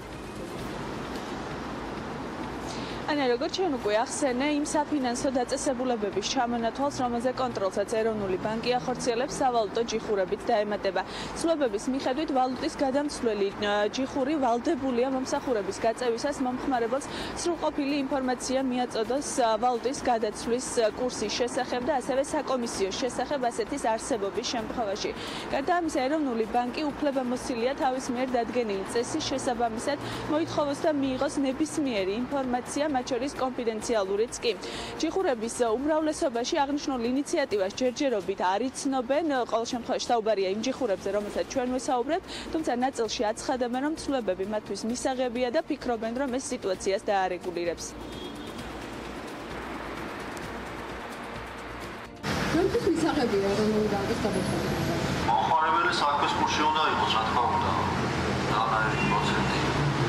საკომისიოს არსებობის შემთხვევაში აწყვით თუ არსებობს ასეთი თქო. შემთხვევაში არ არის საკომისიო, მაგრამ როცა კითხულობენ აუცილებლად ვფიქრობ, რომ პირიქით კარგი იქნება, იმიტომ რომ კურსის ესე ცვალებადობასაც ალბათ შეამცირებს და რომ თუ მიაქცევენ ყურადღებას, აღნიშნულსაც კაი იქნება. მომხმარებლისთვის ინფორმაციის მიწოდების გარდა ეროვნული ბანკი ეროვნულმა ბანკმა ასევე შეიტანა ცვლილებები ვალუტის გადამცვლელ ჯიხურებში ოპერაციის გაუქმების შესახებაც. თემაზე კომენტარი გააკეთეს რიკო კრედიტში, შეგვიძლია მოვისმინოთ ლაშა ნიკოლაიშვილის კომენტარი. სამწუხაროდ ხშირია შემთხვევები, როდესაც განსაკუთრებით ძალიან აქტიურ ტურისტულ ზონებში, როგორიც არის ძველი თბილისი, ბათუმში, ხდება ხოლმე არასწორი კურსების, არასწორი ფასების დეკლარირება და შემდეგ, რომელიც ძალიან ნეგატიურად შემდეგ მომავალში აისახება ქვეყნის იმიჯს. შეუძლებელია, რომ დავუშვათ ჩვენ ყავდეს ეფექტური ეროვნული ბანკი, ეფექტური ფინანსური სისტემა, თუ რომელიმე ფინანსური მოთამაშე თუნდაც შეიძლება იყოს ძალიან მცირე სავალუტო ორგანიზაცია, არ ხდებოდეს რეგულაციაში, იმიტომ რომ შესაძლოა წარმოიქმნება არსებული ხრელები, იქნება იმის რისკი, რომ მოსახლეობა დაზარალდეს, ან ის სერვისები არ მივიდეს კონკრეტულ მომხმარებელთან, რომელიც უნდა მივიდეს იმ ფასში, რაც საჭიროა. ვალუტის გადამცვლელი პუნქტის მიერ მომხმარებლისთვის სრულყოფილი ინფორმაციის მიწოდებისა და ოპერაციის გაუქმების წესის შესახებ ეროვნულმა ბანკმა ცვლილებები 2018 წლის 1 მარტამდე უნდა განსაზღვროს. მადლობა თათია, თემა უნდა გავაგრძელოთ აუცილებლად. საინტერესო რესპონდენტები იყვნენ, რომლებსაც ბევრი აქვს კიდე ჩვენთან სალაპარაკო და არა მხოლოდ სავალუტო ჯიხურების რეგულაციაზე, ან თუნდაც იმ თემებზე, რომელზეც გუშინ საფინანსო საბიუჯეტო კომიტეტის თავმჯდომარე საუბრობდა საქმიანი დილის პირდაპირ ეთერში. მოდი ახლა არანაკლებ მნიშვნელოვანზე ჩვენთვის ყოველ შემთხვევაში გადავინაცვლოთ და რახან თქვენ გვიყურებთ და ცოტანი არა ხართ რასაც მევაკვირდები. ეს ნიშნავს, რომ თქვენთვისაც მნიშვნელოვანი ამბავია, რომ სულ რამდენიმე დღის წინ, საუბარია 15 იანვარზე, სტარტი აიღო სამთვიანმა აქსელერაცია პროგრამამ, რომელიც საერთაშორისო გამოცდილებით და სტანდარტებით ხორციელდება. პროგრამა დამყარებულია სრულად მსოფლიო წამყვანი აქსელერატორების 500 სტარტაპის მუშაობის პრინციპზე და ამ ეტაპზე აქ მაინც თქმას გავაკეთებ, რამდენადაც ვიცი, ერთადერთი აქსელერაციის პროგრამაა რეალურად საქართველოში. მოკლედ, ვინ თუ არა ირაკლი ქაშიბაძესთან ერთად ხსნით ამ თემაზე საუბარს, ის უკვე თქვენთვის ვინარ კარგად დამახსოვრებული ალბათ ამის იმედით, Future ლაბორატორიის დამფუძნებელია და მასთან ერთად არის ასევე გიორგი ხაჩიძე, რომელიც Future ლაბორატორიის ოპერაციული დირექტორია. გიორგის მომილოცავს დღესასწაულები, ჩვენი პირველი შეხვედრა, გიორგის ულოცავ პირველ ეთერს ჩვენს გადაცემაში. ხო ასეა? კი. კარგი. ირაკლი, მე მგონი ლიჩი, ანუ შესავალში არაფერი შეცდომა არც აქსელერაციის იმასთან არაფერი არ იყო, ხო? თუ რაღაცა შემისწორე. არ არის ეს ანუ გილოცავთ ეთერს, გისურვებ წარმატებებს. თქვენთან ერთად მადლობა. ძალიან მნიშვნელოვანი ფაქტი არის, რადგან პირველად საქართველოში საერთაშორისო სტანდარტებზე დამყარებით წამყვანი აქსელერატორის, მსოფლიო აქსელერატორის 500 სტარტაპის პროგრამით იწყება სტარტაპების აქსელერაცია საქართველოში. ეს ნიშნავს იმას, რომ სამ თვეში ჩვენ ვესწრებით მივიღოთ საკმაოდ კონკურენტუნარიანი გუნდები, რომელიც როგორც ადგილობრივ, ასევე საერთაშორისო ბაზარზე შეძლებენ ოპერირებას. მოდით დავიყვეთ ამ კრიტერიუმებს, რომელიც საერთაშორისო სტანდარტებს ერგება, რომ ჩვენმა მაყურებელმაც და მსურველებმაც წინასწარ იცოდნენ ინფორმაცია, რა გულისხმობს ეს ყველაფერი და სამ თვეში სანამ მივავალთ კონკრეტულ შედეგამდე, რა ეტაპები იქნება. თავიდან დავიწყოთ ისე. საკმაოდ საინტერესო განაცხადები მივიღეთ. ეს იყო 40-მდე განაცხადი, გაგვირთულდა შერჩევა 10 კანდიდატის, თუმცა საბოლოო ჯამში 11 სტარტაპი შევარჩიეთ, იმდანაც საინტერესო პროექტები იყო როგორც ეგრეთ წოდებული shared economy, ანუ განაწილებული პრინციპით მომუშავე სტარტაპები, სატრანსპორტო სტარტაპები, იყო მაღალტექნოლოგიური, მათ შორის ვირტუალური რეალობის მიმართულებით საინტერესო პროექტები და ჩვენ მივიღეთ ის დამწყები პროექტები, რომელსაც ფიქრობთ, როგორც ადგილობრივ ბაზარზე აქვს პოტენციალი, იმიტომ რომ ანალოგები არ არსებობს და ეს იყო ერთ-ერთი მთავარი კრიტერიუმი პროექტების შერჩევის, უნდა იყოს ინოვაცია ადგილობრივ ან საერთაშორისო ბაზრისთვის. რა იყო ამ 40-დან დარწმუნებული ვარ, რომ თქვენ როგორც ამბობთ, ბევრი ნამდვილად კონკურენტუნარიანი იყო, მაგრამ ისიც იმასაც უშვებ, რომ იყო ისეთებიც, რომლებიც სწორედ იმ კრიტერიუმებს, რომელიც მოთხოვნილი იყო, არ აკმაყოფილებდნენ. ყველაზე მეტად სუსტ მიმართულებად რომელი იკვეთებოდა ამ განაცხადებიდან გამომდინარე. იყო პროექტები, რომელიც რაში გვიჭირს იმისათვის, რომ რეალურად ასეთ პროექტში ჩართვის შესაძლებლობა მოგვეცეს.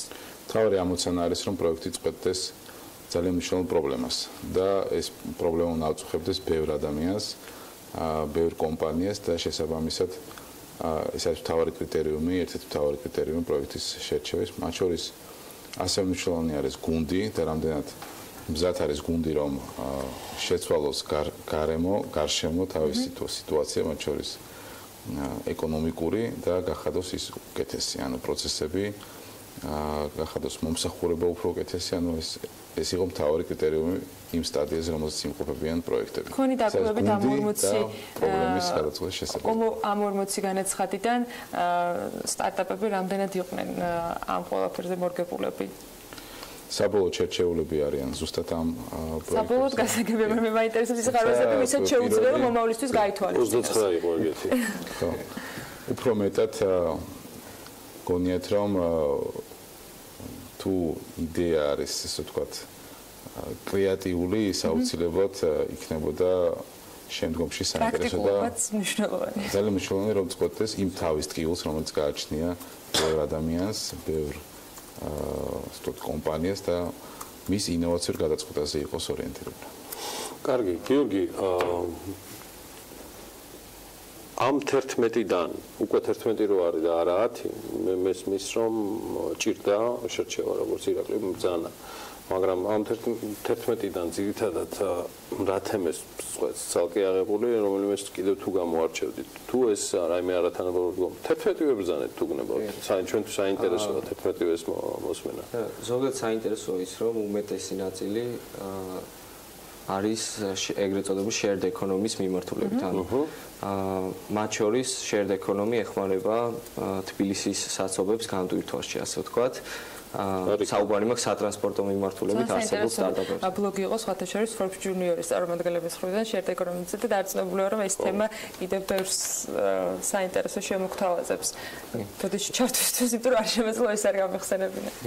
არიან სტარტაპები, რომლებიც აწუხებდათ ის პრობლემა, რომ არიან ახალშეუღლებულები, არიციან ერთი თვის წინ გაიგეს, რომ ეყოლებათ ბავშვი და არიციან როგორ მოუარონ ამ ბავშვს. შესაბამისად, მათ გადაწყვიტეს, რომ ანალოგიური პრობლემა ბევრ ადამიანს აქვს, როგორც საქართველოში, მათ შორის მსოფლიოში, და გადაწყვიტეს, რომ შექმნათ აპლიკაცია, რომელიც დაეხმარება ახალშეუღლებულ წყვილს პირველი თანაცხოვრების რამდენიმე წლის, პირველი რამდენიმე წლის განმავლობაში და მათ მისცემს კონკრეტულ რჩევებს, კონკრეტულ ინფორმაციას, თუ როგორ გაზარდოს ბავშვი, რა ეტაპზე არის მისი ბავშვი, კვირაში რამდენჯერ უნდა დაბანოს და ასე შემდეგ. არის ასევე სტარტაპი, რომელიც უზრუნველყოფს იმას, რომ გზებზე არ ხდებოდეს სიჩქარის გადაჭარბება. მათ ისინი ქმნიან ისეთ მოწყობილობას, რომელიც მონტაჟდება მანქანაში და უზრუნველყოფს სწორედ იმას, რომ მანქანა მიმოძრაოს იმ ლიმიტით, რა ლიმიტის დაშვებული არის სხვადასხვა გზებზე. და როგორც კი გადავა სხვა უფრო მაღალ ლიმიტიან ან დაბალ ლიმიტიან გზაზე, შეიცვალოს მისი სიჩქარეც და შესაბამისი სიჩქარით განაგრძოს მოძრაობა. საკმაოდ საინტერესო სტარტაპები არიან, რომელთაც ჩვენ აქსელერაციის ფარგლებში დავეხმარებით აუცილებლად შემდეგი მიმართულებებით. ეს არის ტრენინგები, რომელიც დაეხმარება მათ იდეის დახვეწასა და სწრაფ ტესტირებაში, რაც საბოლოოდ გადაიყვანს მათ, ასე ვთქვათ, მინიმალური ღირებულების პროდუქტის შექმნის ეტაპზე, რომელიც 3 თვის თავზე უნდა ჰქონდეთ. სწორედ 3 თვის თავზე მათ ექნებათ ეგრეთ წოდებული დემო დღე, სადაც შეხვდებიან ინვესტორებს და მათ შორის ჩვენი ერთ-ერთი უცხოური პარტნიორი venture fund-ი მზად არის, რომ რამდენიმე სტარტაპი დააფინანსოს გარკვეული წინასწარი დასტური არის? ამის დასტური უკვე გვაქვს. შესახებ კი ამბობთ, ანუ ეს არის რამოდენიმე სტარტაპისთვის განკუთვნილი თანხა $10,000-მდე, $2,500-დან $10,000-მდე მივიღეთ უკვე დასტური საკმაოდ ძლიერი venture fund-ისგან და ის ასევე დაესწრება დემო დღეებს, მოусმენს პროექტებს და მზად იქნება დასაფინანსებლად. აქ არის მნიშვნელოვანი ფაქტი აღსანიშნავი, რომ პირველადი იდეა საბოლოო ჯამში შეიძლება რადიკალურად შეიცვალოს, შევიდეს მასში ცვლილებები და ბოლოს მივიღოთ სულ სხვა პროექტები, მაგრამ ისევ ამბობ, რომ პირველადი იდეებიც იყო ძალიან საინტერესო. დიდი მუშაობა იქნება გაწეული თითოეულ პროექტთან და საბოლოო ჯამში ვეცდებით, რომ მივიღოთ კონკურენტუნარიანი პროექტები, რომელიც მათ შორის საქართველოს უნივერსიტეტიდან, ასევე ვენჩერული ფონდებისგან მიიღებენ დაფინანსებას. გიორგი 11-დან მარტო 4 თვლა.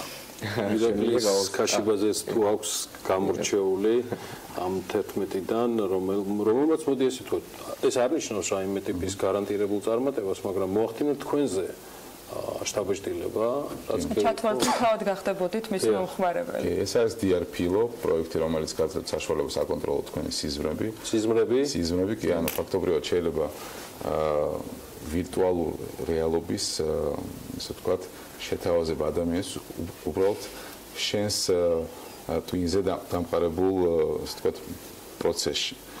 ფაქტობრივად ძილში ხდება გაღვიძება და მართვა იმ პროცესების, რომელიც გაქვს სიზმრის განმავლობაში. ძალიან საინტერესო პროექტია, ძალიან საინტერესო მიმართულება არის, არ საჭიროებს სხვადასხვა ძლიერ კომპიუტერულ მოწყობილობებს და ფილო, ანუ ფილოს როგორ არის ნაცვლად, dream reality pillow. ფაქტობრივად ხდება იმ ფაზებზე ზემოქმედება სიზმრის, რომელიც რაღაც აზრები აქვს BMG-თან დაკავშირებით. ეხლა თან ჩემი გრაფიკის გათვალისწინებით, როდის ვიღვიძებ და ვიძინებ.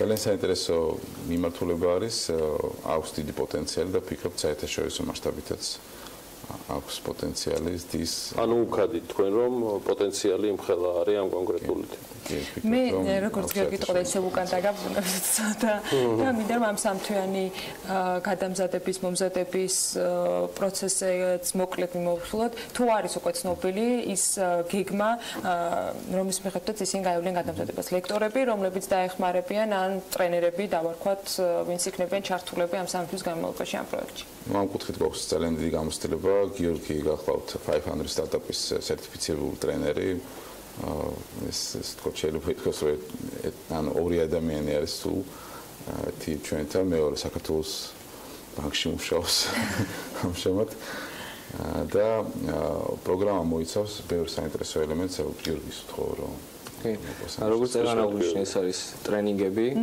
რომელიც ეხება ბრენდინგ სტარტაპის PR-ს მათ შორის ასევე იდეის ტესტირებასა და ვალიდაციას ბაზარზე გასვლას შემოსავლების გენერირებას ტექნოლოგიური მხარდაჭერა მათ შორის არის mentorship-ის ფარგლებში ჩვენ მათ ურჩევთ ასე ვთქვათ მათი პროდუქტის სპეციფიკიდან გამომდინარე შესაბამის მენტორებს რომლებიც ტექნიკურ საფორს საერთაშორისო მენტორებსაც რომლებიც ტექნიკური მიმართულებით დაეხმარებიან და ასევე ეყოლებათ მეორე მენტორი რომელიც ბიზნეს სპეციფიკიდან გამომდინარე იქნება შერჩეული და ბიზნეს განვითარების კუთხით მათ დაეხმარება სტარტაპის ზრდაში ჩვენი ასე ვთქვათ გუნდი მათ შორის ყოველკვირეულად ხვდება ამ სტარტაპებს უკვე დავიწყეთ ეს შეხვედრები გუშინ და ყოველკვირეულად აძლევს კონსულტაციებს რჩევებს გუნდთან მუშაობა თუ ინდივიდუალური მუშაობის ეტაპებიც არის გუნდთან მუშაობა, ანუ თითოეულ სტარტაპ გუნდს ხვდებით, ვაძლევთ ასე ვთქვათ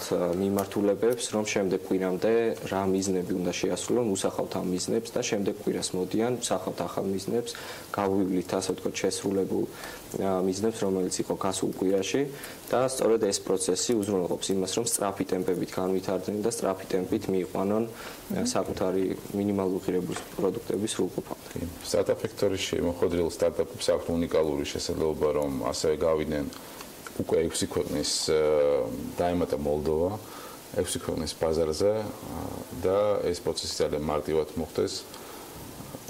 ნიშნულად გაითვალისწინონ სტარტაპებმა, რომ სილიკონის ველზე გასვლა და მიღება ინვესტიციის კარგია, მაგრამ თუ შენ ყავს მეტი მომხმარებელი, გაცილებით უფრო მეტ ფასად შეიძლება შენი წილის გაკიდვა იგივე სილიკონის ველზე. ამიტომ ამ შესაძლებლობით სარგებლობა და გასვლა ყაზახეთის, ყირგიზეთის, ტაჯიკეთის, უზბეკეთის და აზერბაიჯანის ბაზრებზე იქ პროექტის განვითარება იქნება უფრო კარგი შანსი დიდი ინვესტიცია მიიღოთ მომავალში და ეს უნიკალური შესაძლებლობაც ჩვენ სტარტაპებს აქვთ. ძიმე იყო საახალწლო დღეები და მოდი მოლდოვის გარდა ის სხვა 5 ქვეყანას შევახსენოთ, რისი საშუალებაც აქვს დღეულად დაფაროს. ეს არის აზერბაიჯანი, ყაზახეთი, უზბეკეთი, ყირგიზეთი, ტაჯიკეთი. ოკეი. დაახლოებით დიახ, ხოლმე მოვჭა. დემო თარიღს რას უყურებს? დაახლოებით რომელი დღე გამოდის? 15 აპრილი. 15 აპრილი. კი, შერჩეული არის უკვე. ჩვენ როგორც ადგილობრივ ინვესტორებს, angel ინვესტორებს ვესწრებით დავაინტერესოთ და მოვიზიდოთ, თუმცა უკვე ჩანს დიდი ინტერესი და უკვე გვაქვს დადასტურებული რამდენიმესგან, ხო? რამდენიმესგან, venture ინვესტორისგან, უცხოელისგან რომ დაესწრება. მენტორები არის აღსანიშნავი, ეს არის წამყვანი კომპანიების თანამშრომლები, მათ შორის ისეთ კომპანიები როგორც არის Google, Stripe, Facebook, ანუ ადამიანები, რომელსაც აქვთ ძალიან დიდი გამოცდილება მიიღებენ მონაწილეობას სტარტაპ ფაქტორის სტარტაპების გაზრდის პროცესში. მოგარია. ანუ 15 აპრილი მოსანიშნელი თარიღია. აუცილებლად დაპატიჟებული წამები. ვიქნებით აუცილებლად მე გვაინტერესებს. ეს არის ალბათ რამდენიმე საათიანი ღონისძიება, ხო? იქნება პრეზენტაციები, მოკლე პრეზენტაციები, ეგრეთ წოდებული pitch-ები. იქნებიან მომზადებულები უკვე სტარტაპები ამ სესიისთვის პრეზენტაციების ნაწილშიც და იხილავთ მათ შედეგებს, მათ პირველად მოდელებს, MVP-ებს და ვესწრებით რომ უკვე 15 აპრილის შესახებ დაიწყონ ოპერირება კიდევაც. წარმატებები. 15 აპრილამდე გექნება თქვენ რაღაც სიახლეები დაწონებული. არ მოგოკლებით. Pirveli ლაბორატორიის დამფუძნებელი ირაკლი ქაშიბაძე და მისი ოპერაციული დირექტორი გიორგი ხაჩიძე გსტუმრობდნენ პირდაპირ ეთერში.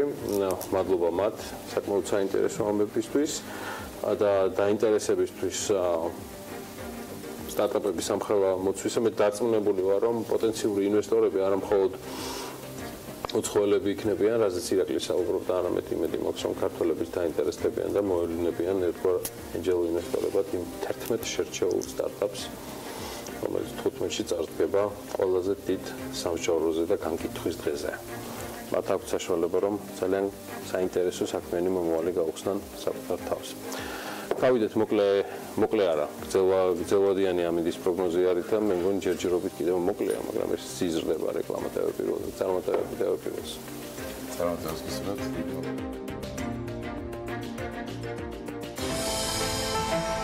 ამინდის პროგნოზის სპონსორია SEU დეველოპმენტი.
ამინდის პროგნოზის სპონსორია SEU დეველოპმენტი.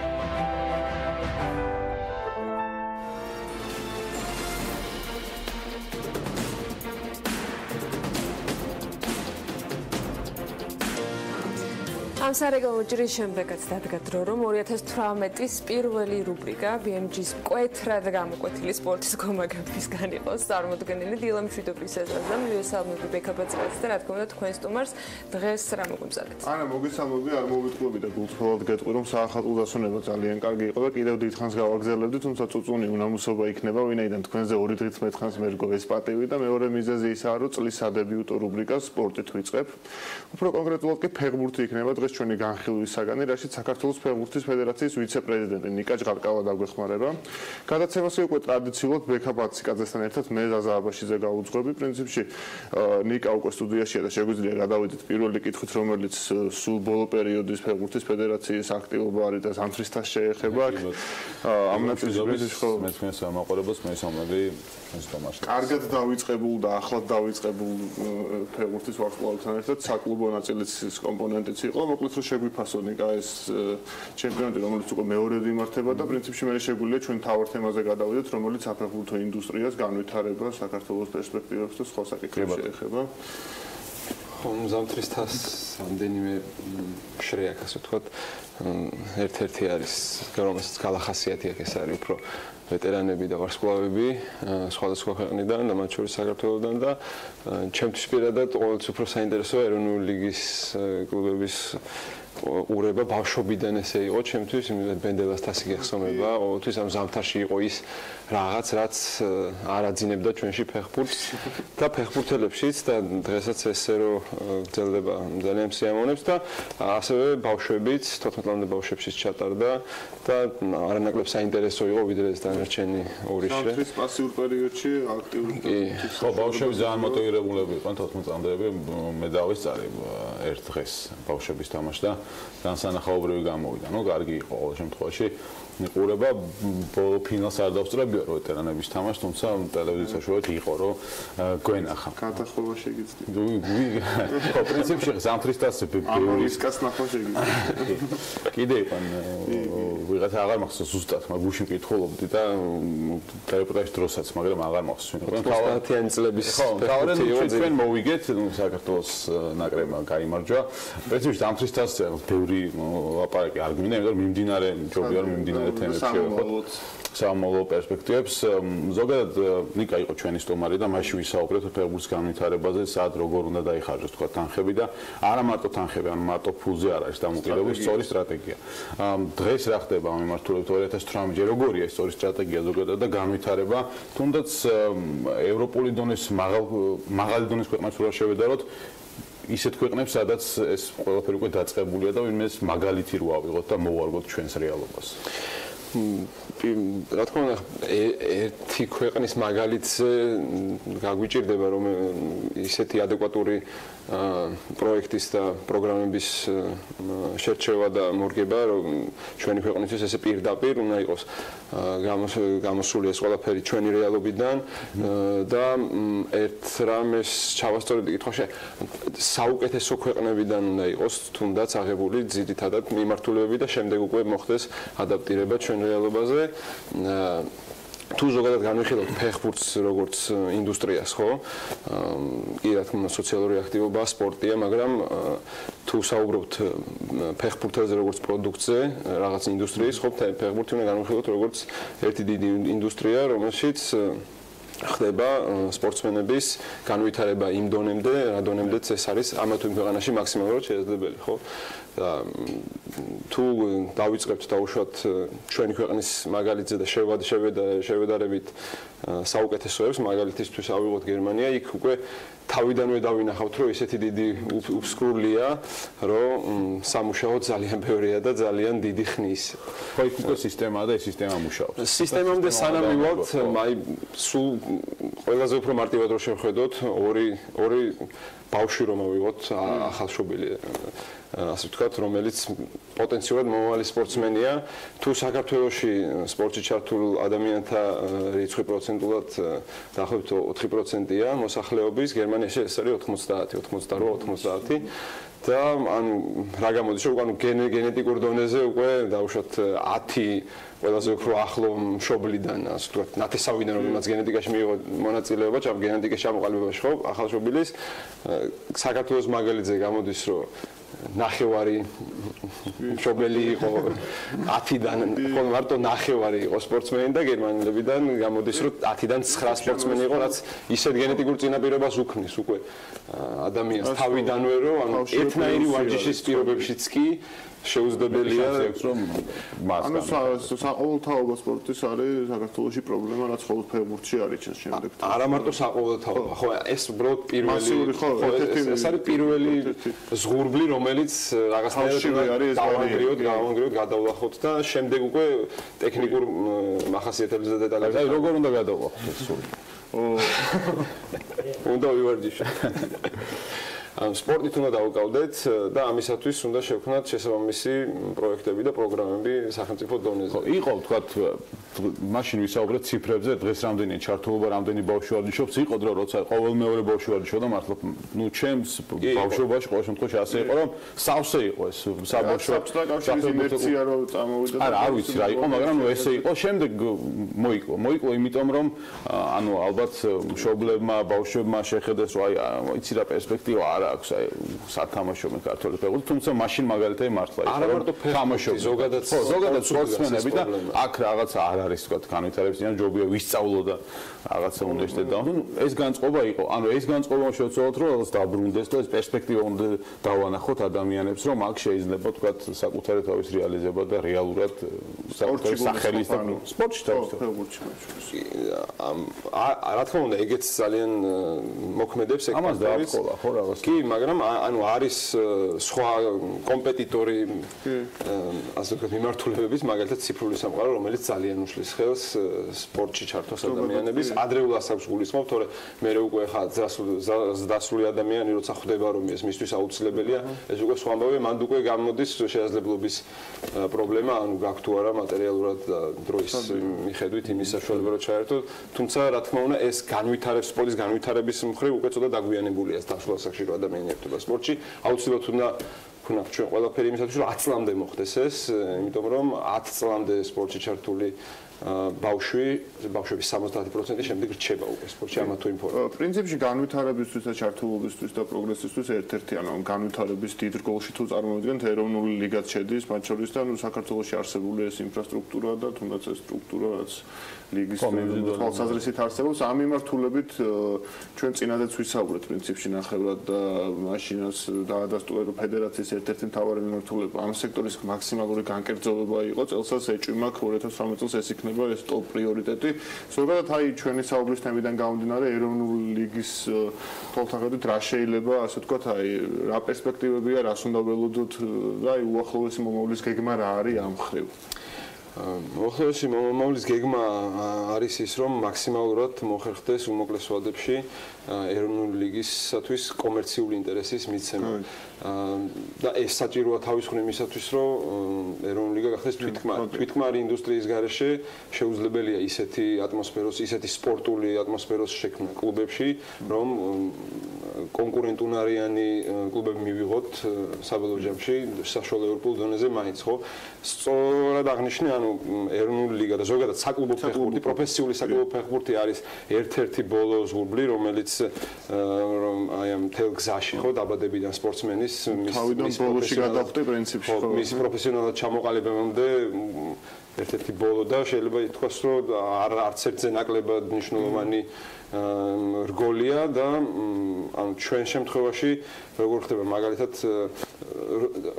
რა ვიღოთ ეროვნული ლიგა და საკლუბო პროფესიული საკლუბო ფეხბურთი ეროვნულ დონეზე იმ პლატფორმად რომელიც შემდეგ ნაკრებში ახვედრებს უკვე ხო მოთამაშეებს არა მარტო პირდაპირ არამედ ირიბადაც როგორც ლეგიონერი გახდა ხო ეროვნული ლიგიდან წავიდა რომელიმე ნორმალურ გუნდში და შემდეგ მოხდა ნაკრებში ესე რომ წარმოვიდგინოთ და ბოლო 30 წელი გავიხსენოთ დავინახავთ რომ თუ ადრე დავუშვათ 90-იანებში 2000 დასაწყისში იყო საკმაო რაოდენობის ლეგიონერი საშუალო გუნდებში ევროპაში იმისათვის რომ მაგალითად სანაკრებო ეს ყოფილიყო რომ ხო შემადგენლობა ხო სანაკრებო ბაზა 30-40 ფეხბურთელი იყო მე მახსოვს ეს პერიოდი გეხსოვნება თქვენს ეხა ეს თითქმის განახევრებულია და მოდის პრინციპში დასავლეთ ევროპაში ჩვენი ლეგიონერების რიცხვი ალბათ ერთ-ერთი უმცირესი არის რაც ამ მახსოვს ამის მიზეზი და ძირითად შემადგენლობაში ნუ თამაშობდნენ მოკლედ იყო ეს ბაზა რა კი კაცო რომელ ლიგაშიც გინდა ერთ კაცს მაინც აარჩევს ხო ამ კუთხით დააგვიჩვენე პრინციპში მაგას რატომ მოხდა ნეტა ესე რა ჩვენ თემას კი გადახვევა არის მაგრამ რატო გვიჭირს რომ პრინციპში ყველაზე შორს კაში არის ჰოლანდიაში და მაკარიძე პორტუგალიაში ოიდიაში სხვა ესე ძირითადად რუსეთი უკრაინა და ყაზახეთი და ეს მეორე ვალიდაური კი ესეც რაღაც ის არის რა პრინციპში აი თუნდაც ბავშვებს რო შეხედო ჰირო უნდა twins იქნება და დაინახავენ რომ მაგალითის მიმცემი იქნება აი ეს ნაწილიც რაღაცა გაჭირვების პროცესი არის ჩვენთვის და ბევრი კომპონენტისგან შედგება ეგ პრობლემაც ანუ თავისთავად ის 90-იანების ეგ რეალობა რომ ჩვენ მქონდა არჩევანი ხო ლეგიონერების მხრივ და იმ ინერციით იყო გამოწვეული რაც საბჭოთა ფეხბურთიდან მოდიოდა და შემდეგ უკვე ქართული კლუბების წარუმატებლობა ევროსარბიელზე მივიყვანა იქამდე რომ ლეგიონერებით ისე აღარ ინტერესდება დასავლური კლუბები მაგრამ კიდევ არის პატარ-პატარა ფაქტორები, თუნდაც ბოსმანის წესი, რომელმაც საერთოდ დაანგრია საზღვრების ფეხბურთში, ხო და ბევრი კონკურენტი გამოგვიჩნდა ჩვენ ანუ პატარა მაგრამ ნიჭიერ ერთსაც ბევრი კონკურენტი გამოგვიჩნდა დანარჩენ მსოფლიოში და ხო, შესაბამისად გაგზავნებდა რა როლი აქვს სამოყვარულო ფეხბურთის განვითარებას, ზოგადად ფეხბურთის განვითარების, როგორც საბავშვო, ასევე საკლუბო, სანაკრებო და არგულისხმობ საბავშვოთი დავიწყოთ 10 წლამდე ვახსენე ეს კაფიო ზღვარი უნდა გაივლოს 8 წლამდე ბავშვის ფეხბურთზე მიყვანასა და მას შემდეგ იმიტომ რომ ფიზიკურად უბრალოდ კუნთოვანი ქსოვილის მეხსიერების ჩამოყალიბების დროს ძალიან მნიშვნელოვანია რომ დაბალ ასაკში მიიღოს ბავშვმა ბურთთან ურთიერთობის გამოცდილება, იმიტომ რომ შემდეგ ეს უკვე დანარჩენ ასე ვთქვათ პერიოდში მას აძლევს ძალიან დიდ უპირატესობას სხვასთან, თუნდაც სხვა სფეროში რო წარმოვიდგინოთ, მაგალითად მუსიკოსი ბავშვი, რომელიც 8 წლამდე დაიწყო, ასე ვთქვათ, ყველა სფეროში ისე არის, თვალში დაიწყო, რა თქმა უნდა, დიდი პლუსი არის და შემდეგ დარჩენილი პერიოდი. დიახ, და ევროპაში ეს ასე ვთქვათ, ვექტორი ძალიან ქვევით არის, ანუ ძალიან პატარა ასაკიდან იწყება ამა თუ იმ სპორტში და სხვადასხვა აქტივობაში ჩართვა ბავშვების, ჩვენთან ეს სამწუხაროდ 10 წლის ზევით არის. ანუ თუ შევხედავთ ასე გარედან როგორც მასას ხო, ესე ფეხბურთზე მოსიარულეება ბავშვებს დავინახავთ რომ 10 წლის მერე უფრო მეტი დადის და დაკავებულია ფეხბურთით ვიდრე 10 წლამდე და ანუ ამ ხრივ უნდა ვიმუშაოთ. ბურთო გადაუგდებდა მოგიტანს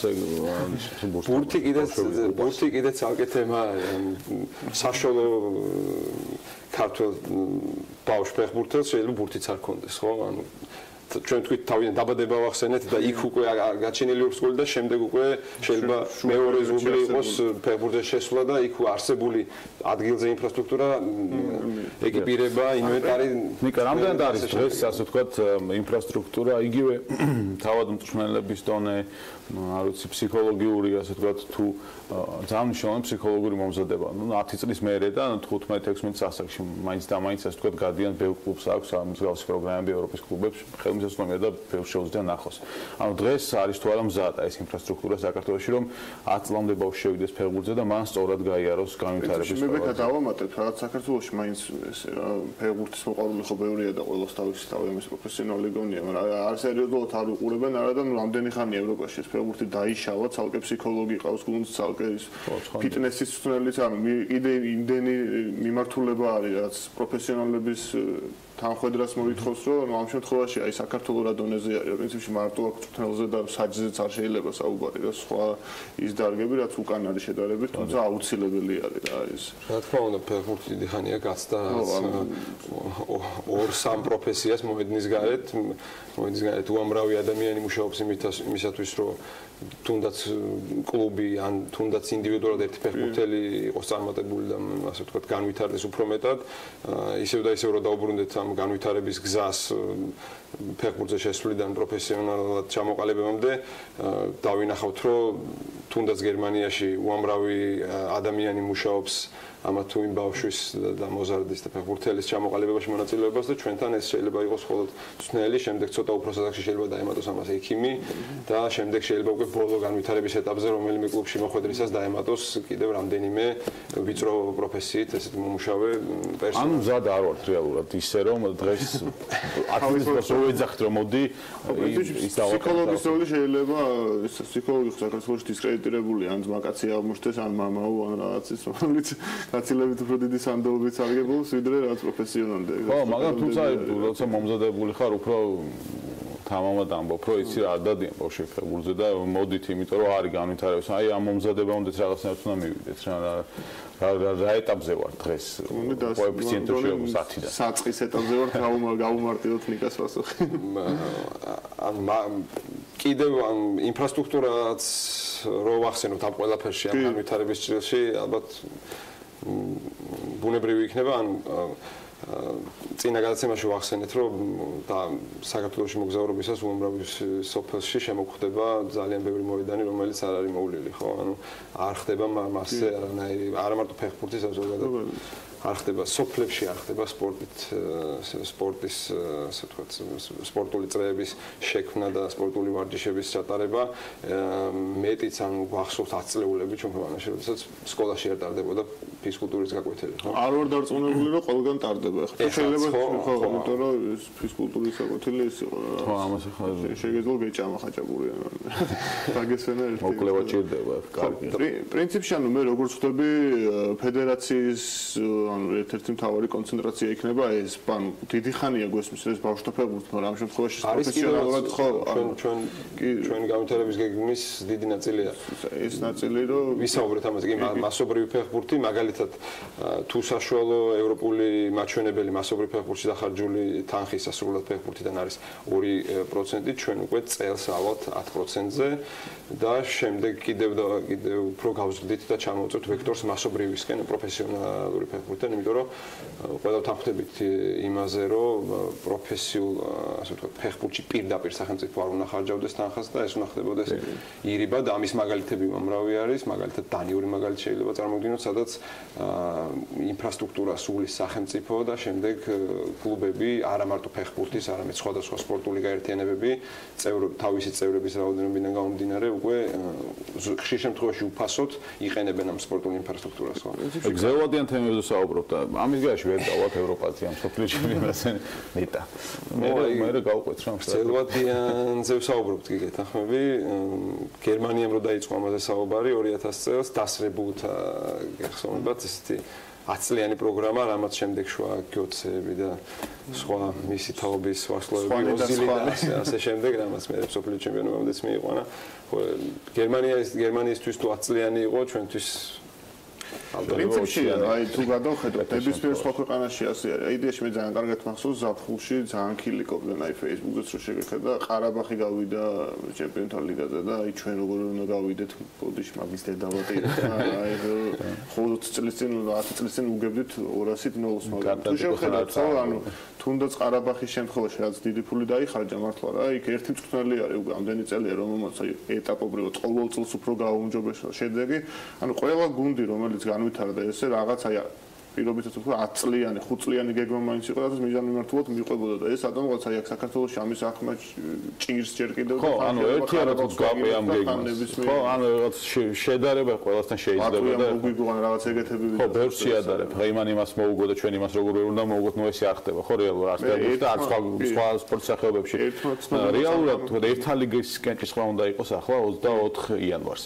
ანუ რომ შევხედოთ იქ გუნდების ჩამონათვალს ხო ჩვენც შეგვიძლია ვთქვათ ანუ რატო უნდა მოუგოთ ან რატო ვერ უნდა მოუგოთ ხო ანუ ორი მხარე აქვს ამ ყველაფერს მაგრამ გულშემატკივრა რეალურად ითხოვს რომ ეხლა საქართველოს გიბრალტარს მოუგოს მაგალითად მაგრამ აი თუ კოსოვოს მოუგოს ან ასეთი დონის გუნდებს მოუგოს ხო მაგრამ ან ჩვენ გულშემატკივრას აქვს იმის უფლება რომ გაბრაზდეს იმაზე რომ კოსოვოს ვერ მოუგეს რომელიც ახლა ჩამოყალიბდა რამდენიმე დღის წინ არა ერთი თვის წინ თქვა ერთ-ერთმა ცნობილ მოწამყვანმა და ამ შემთხვევაში მაგრამ კოლეგამ რომ აი ფარერის კონძულები რა გახდა რა ეკონომიკური მდგომარეობა იქ არის და დაახლოებით 10 ჯერ უკეთესი GDP-ის მაჩვენებელი აქვს ჩვენზე და ნუ სხვა ფაქტორებზე რო აღარ განვიხილავ რა ეს რაღაც ანუ ეგეც ირაციონალური წარმოდგენებით პრინციპში მე მგონია რომ ეგ შეიცვალა თანამედროვე ფეხბურთში გიბრალტარს რატო არ უნდა მოუგო და ის აღარ არსებობს რა ყველამ რაღაც დონეზე ავიდა რაღაც ხო მაგრამ გიბრალტარს მაინც უნდა მოუგო კი უნდა მოუგო მაგრამ აი მაინც იმაზე ტრიალეთ რა ხო უნდა ნაკრებზე ბექას ჩავეჩერი მე და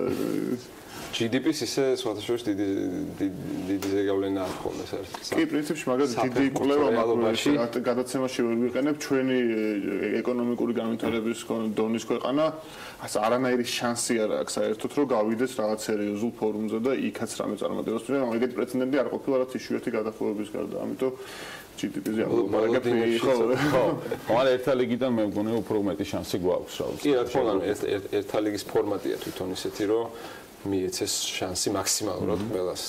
მაგრამ ყარაბაღის მაგალითს მინდა დავუბრუნდე, ანუ რამდენად ბევრი გვიფიქრე მაგაზე, ცალკე მეგობრებთან სამსახურშიც, რომ დავუშვათ აი რა ზეგავლენას ახდენს მსგავსი კლუბები ნაკრებზე, ხო?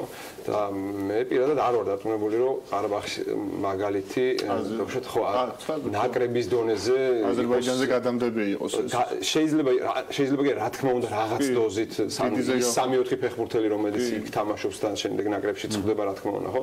ამ ამ დოზით კი, მაგრამ ის რომ რაღაც ეს გახდეს კატალიზატორი აზერბაიჯანის ნაკრებისთვის წარმატების მიღწევის ძალიან მეეჭვება ამისი, ხო. ხო, ალბათ უფრო ხელოვნური პოპულარიზაციის კუთხით და საამალო საკლუბო ფეხბურთის განვითარების კუთხით არის მშრომელი ვიდრე სანაკრებოსი. თან აზერბაიჯანთან უნდა თამაში, მაგრამ გადაიდო როგორც ვიცი ორთაბოროს. ანუ სულისკენ უნდა წავიდეთ, ამიტომ შეგვიძლია თუ ბოლო კითხვა აქვს რამე მაგას. ამ თამაშთან დაკავშირებით გავრცელდა ინფორმაცია, რომ UEFA-ს ოფიციალურ ამხანაგურ შეხვედრებში თარიღებში ასე თქვით გადავა ეს თამაში. კი, ანუ ეს თამაში არ ჩაიშალა ხო იქნება საქართველოს აზერბაიჯანი. საქართველოს ანუ ამაზე ხა ვერ გაცემთ პასუხს, უბრალოდ ანუ ამ თამაშის გადადება იმასთან იყო დაკავშირებული, რომ თვითონ თამაში იყო UEFA-ს თარიღების გარეთ და ჩვენ ნაკრების ნორმა გადაწყვიტა ისე, რომ იქიდან გამომდინარე შეკრების ის თავისებურებიდან გამომდინარე გადაწყვიტა ეს მეტრო ვერ შემდგომ კლუბებში იქნება ფეხბურთელები. პრინციპში დღეს შეგვიძლია ტელემაყურებლებს ამით დავიმშვიდობოთ, შემდეგი ოთხშაბათიდან კვლავ გავაგზავნებთ სპორტზე საუბარს, წინასწარ ჯერჯერობით ვერ გეტყვით, თუმცა ფეხბურთი ცხადია მომავალში დარჩება ჩვენს თვალყურის ქვეშ და დიდი მადლობა მოვუხადო ნიკა ჯვარკალას, რომელსაც ასევე დარწმუნებული ვარ მომავალშიც იხილავთ ჩვენთან აი ამ ადგილზე და ამ სტუდიაში. მადლობა ზაზას, ბექას და რა თქმა უნდა ნიკა ჯვარკალას საინტერესო მიმოხილვისათვის. რამდენად გავერკვი ამ საკითხში ვერ გეტყვით, მაგრამ მგონი თანთან მეც კი ვსწავლობ სპორტის სხვა მიმართულებებზე. რიგ მეზე კარგად იცოდე და აქ გადმოშდე. ხო, ეგ არ ვიცი ამდენ შესაძლებელი იქნება, მაგრამ მაინც შევეცდები. ეტაპობრივად ინფორმაციის გარკვეული ბანკი შევიქმნათ, სხვა თორემ იძულებულს მხდით. მადლობა საინტერესო რუბრიკისათვის, რეკლამის შემდეგ დაგიბრუნდებით რამდენიმე წუთში.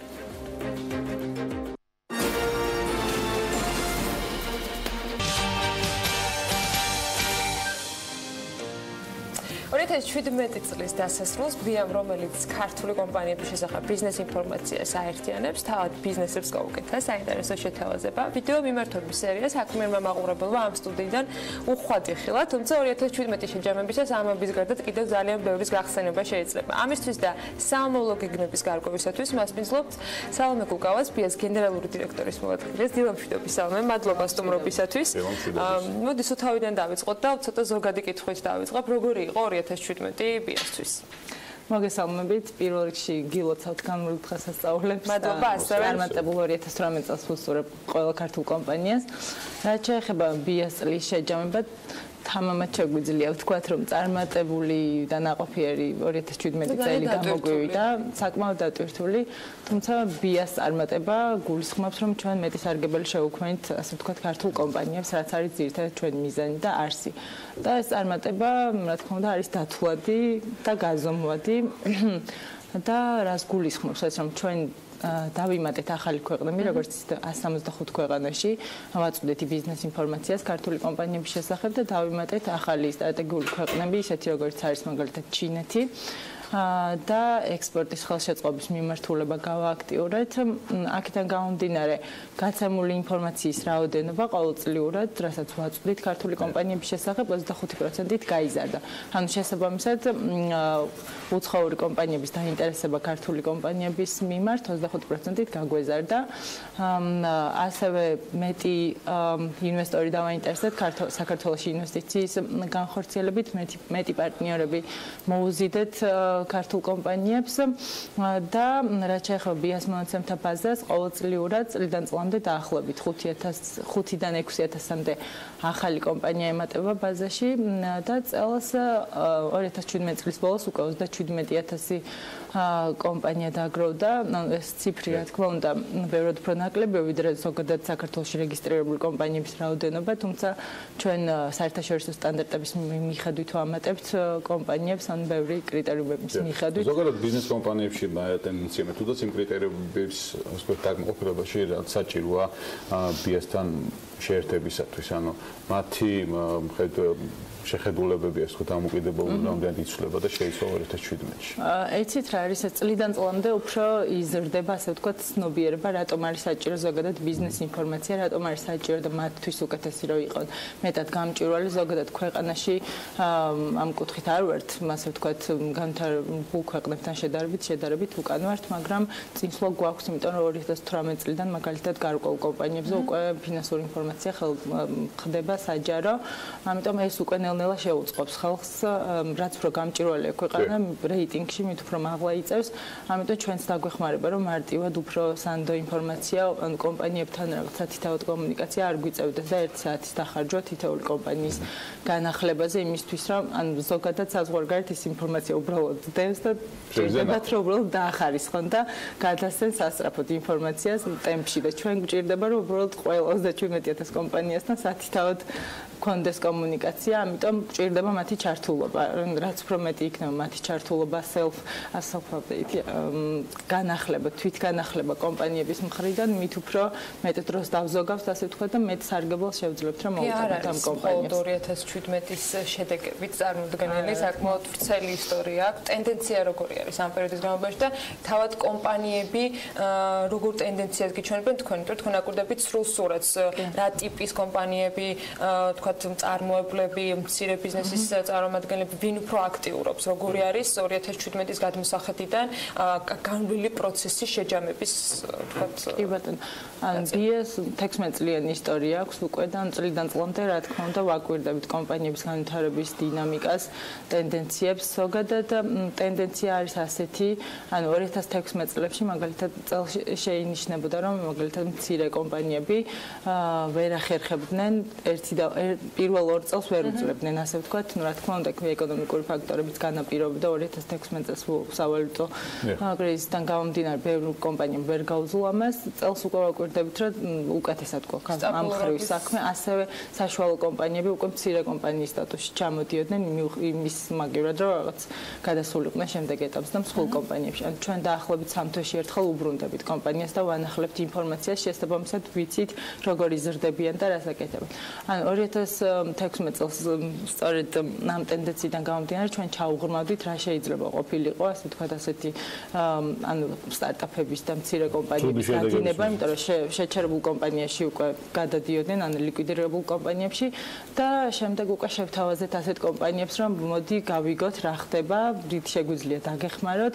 ანუ ძირითადად იმ ეკონომიკური ფაქტორების გარდა პრობლემა ის იყო, რომ არ იყო სწორად დასახული მიზნები, ასე ვთქვათ, არ ხდებოდა კომპანიების დაარსება რაღაც კვლევების საფუძველზე, ბაზრის ანალიზის საფუძველზე. ჩვენ შევთავაზეთ და უფასოდ, ასე ვთქვათ, საკონსულტაციო მიმართულებით ჩავრთეთ და გვიხარიამ, რომ რამდენიმე კომპანია ბიასთან თანამშრომლობს, ასე ვთქვათ. თქვენ ახსენეთ, რომ ეს დათვლადი არის ის ურთიერთსარგებელი, რომელიც ბიას და კომპანიებს შორის არის. 2017-ის ცვლად მონაცემებში რამდენიმე რიცხვიც დასახელდა, რომ შევაჯამოთ ეს ნაწილიც ასეთი კომუნიკაციის შემდეგ რა შეგვიძლია ვთქვათ კონკრეტულ რიცხვებზე 37,000-დან რამდენის ვთქვათ პროგრესის გამოყოფა შეგვიძლია დღეს რამდენი 37,000-დან დაახლოებით 25,000-მდე კომპანია შეიძლება ითქვას რომ არის აქტიური ისეთი რომ წლის განმავლობაში შეჩერებული სტატუსში არ გადადის ასე ვთქვათ ბრუნვა აქვს წლის განმავლობაში ისე რომ არ შეჩერდეს 25,000 კომპანიაზე შეგვიძლია ვთქვათ რომ არის სტაბილურად მზარდი წლიდან წლამდე ვითარდება დანარჩენი კომპანიები 10,000-მდე კომპანია მერყეობს. რაც შეეხება დათვლადობას და იმ სარგებლობას, რაც შეიძლება ბიამ კომპანიებს მოუტანოს, ეს ძირითადად განისაზღვრება, რა თქმა უნდა, ყველაფერი ციფრებში არის და ვითვლით რაოდენობრივად რა გავაკეთეთ, რა სამუშაო შევასრულეთ ამისთვის და ბევრი პროექტები დავამატეთ. ჩვენ ზოგადად 2016 წელს განახლებული პლატფორმა შევთავაზეთ ბიზნესს და ჩვენი მიზანია, რომ მაქსიმალურად გაუმარტივოთ საქმე და ეფექტიანობა გაუზარდოთ, დაუზოგოთ თავშეთ ინფორმაციის მოძიებასთან დაკავშირებული დრო, რესურსი, ხარჯები თუნდაც და მაქსიმალურად ვცდილობთ, რომ ვიყოთ ეფექტურები მათთვის, ისევე როგორც საზღვარგარეთ ინფორმაციის მიწოდების კუთხით გავამარტივებთ პროცედურები, რაც ინფორმაცია რადგან უფრო სწრაფად ვიღებთ კომპანიებისგან, უფრო სწრაფად გავცემთ და მათგანაც უკავშირი გვაქვს უფრო სწრაფად. 2018 წელს თქვენს ახსენეთ, რომ ფინანსური გარკვეულების ფინანსური ინფორმაცია გამჭირვალე იქნება ცვლილებებით, რომელიც დაამოქმედეს უახლოეს მომავალში. 2018 წლის გეგმები როგორია? მით უმეტეს სიახლეებით ხდება ბევრი კომპანია და მათ შორის ბიაც ამ წელს. 2018 წელი, ანუ 2017 წელი საკმაოდ დატვირთული ქონდა, ძალიან ბევრი ახალი პროექტი დავამატეთ, თუმცა 2018 წელს და მომავალ 3 წლის გეგმა უკვე გაწერილი გვაქვს ჩვენ და საკმაოდ დატვირთული წელი გვექნება და ძალიან მნიშვნელოვანი სტრატეგიული, ასე ვთქვათ, კომპანიებისთვის და დაგვჭირდება უფრო მეტი ჩართულობა კომპანიების მხრიდან, იმიტომ რომ ვამატებთ ახალ პარტნიორებს არსებობს საზღვარგარეთ წელს მაგალითად ჩინეთის მიმართულება გავააქტიურეთ და საექსპორტო მიმართულებით ეს აღმოჩნდა ძალიან მნიშვნელოვანი კომპანიებისთვის და ეს მიმართულება ავირჩიეთ ერთ-ერთ სტრატეგიულ მიმართულებას ამას 2018 წელსაც გავაგრძელებთ ვინაიდან ექსპორტიორი კომპანიების რაოდენობა დაახლოებით 1400-მდე ყავს ბაზაში ანუ ძალიან ცოტა არის რაოდენობრივად გვინდა რომ დავეხმაროთ მაქსიმალურად ასევე რისკების დაზღვევის კუთხით იმიტომ რომ ძალიან ხშირია შემთხვევა იმის რომ კომპანიები პარტნიორებს არასწორად არჩევენ შემდეგ რიცხავენ თანხებს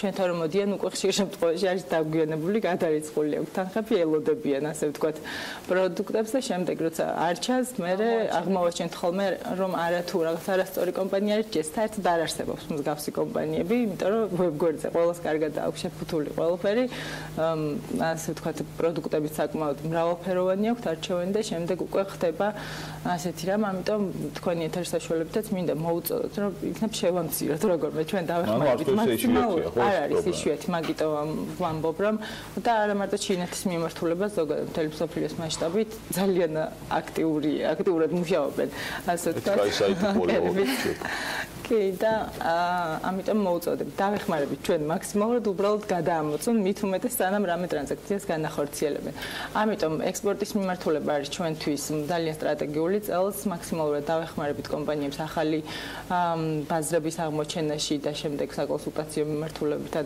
ინფორმაციის გადამოწმება და ასევე მოძიება საექსპორტო ახალი ბაზრების. ველოდებით თუ არა წელსაც იმ პლატფორმის გამოყენებას როგორც იყო 2017-ში ბიას ფორუმი რომელიც რამდენიმე დღის განმავლობაში რეალურად გარდა პირადი კონსულტაციების ან ონლაინ პლატფორმის დახმარებით ინფორმაციის მიღებისა უშუალო კონტაქტის შესაძლებლობა მისცა მსურველ ქართულ ბიზნესმენებს და მათ შორის დაინტერესებულ უცხოური მხარის წარმომადგენლებს ამ ნაწილში ესეც მინდა რომ შევაფასოთ რამდენად შედეგიანი აღმოჩნდა ანუ რამდენიმე დღის განმავლობაში თავმოყრა დაინტერესებული მხარეების ერთად და საზოგადოების თქვათ იმ წარმომადგენლების ჩართვა ამაში რომლებიც თქვათ ასე აქტიურად არ იყვნენ ასეთი პლატფორმით დაინტერესებულები როგორი იყო 2017 შედეგები ამ ნაწილში და 2018-ში თუ ველოდებით და თუ აპირებთ უფრო სწორად თქვენ ამ შემთხვევაში რომ საინტერესო პანელური დისკუსიები იყოს ხალხთა შორის ფორუმზე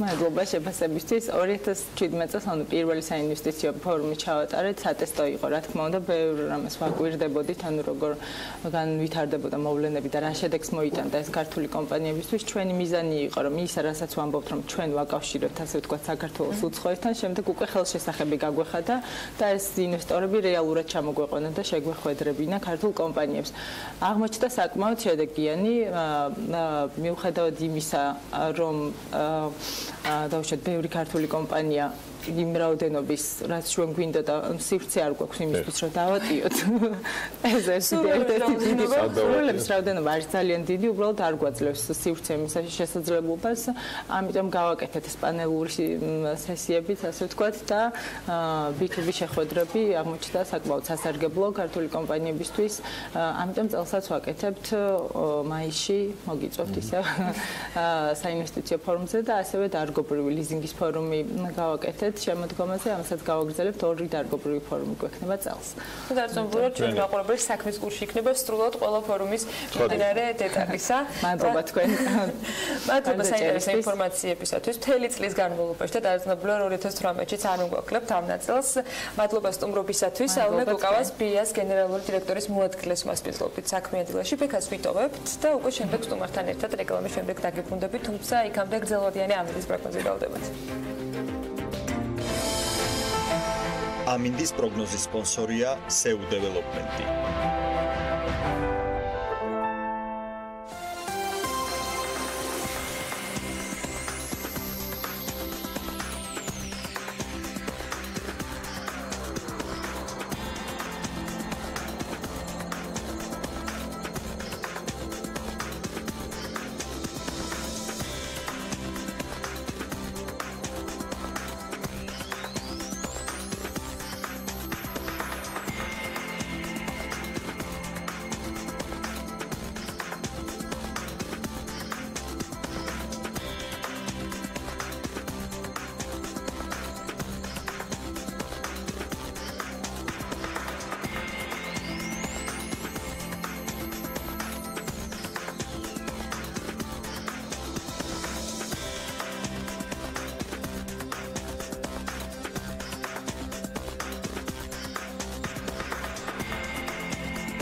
ამინდის პროგნოზის სპონსორია SEU დეველოპმენტი.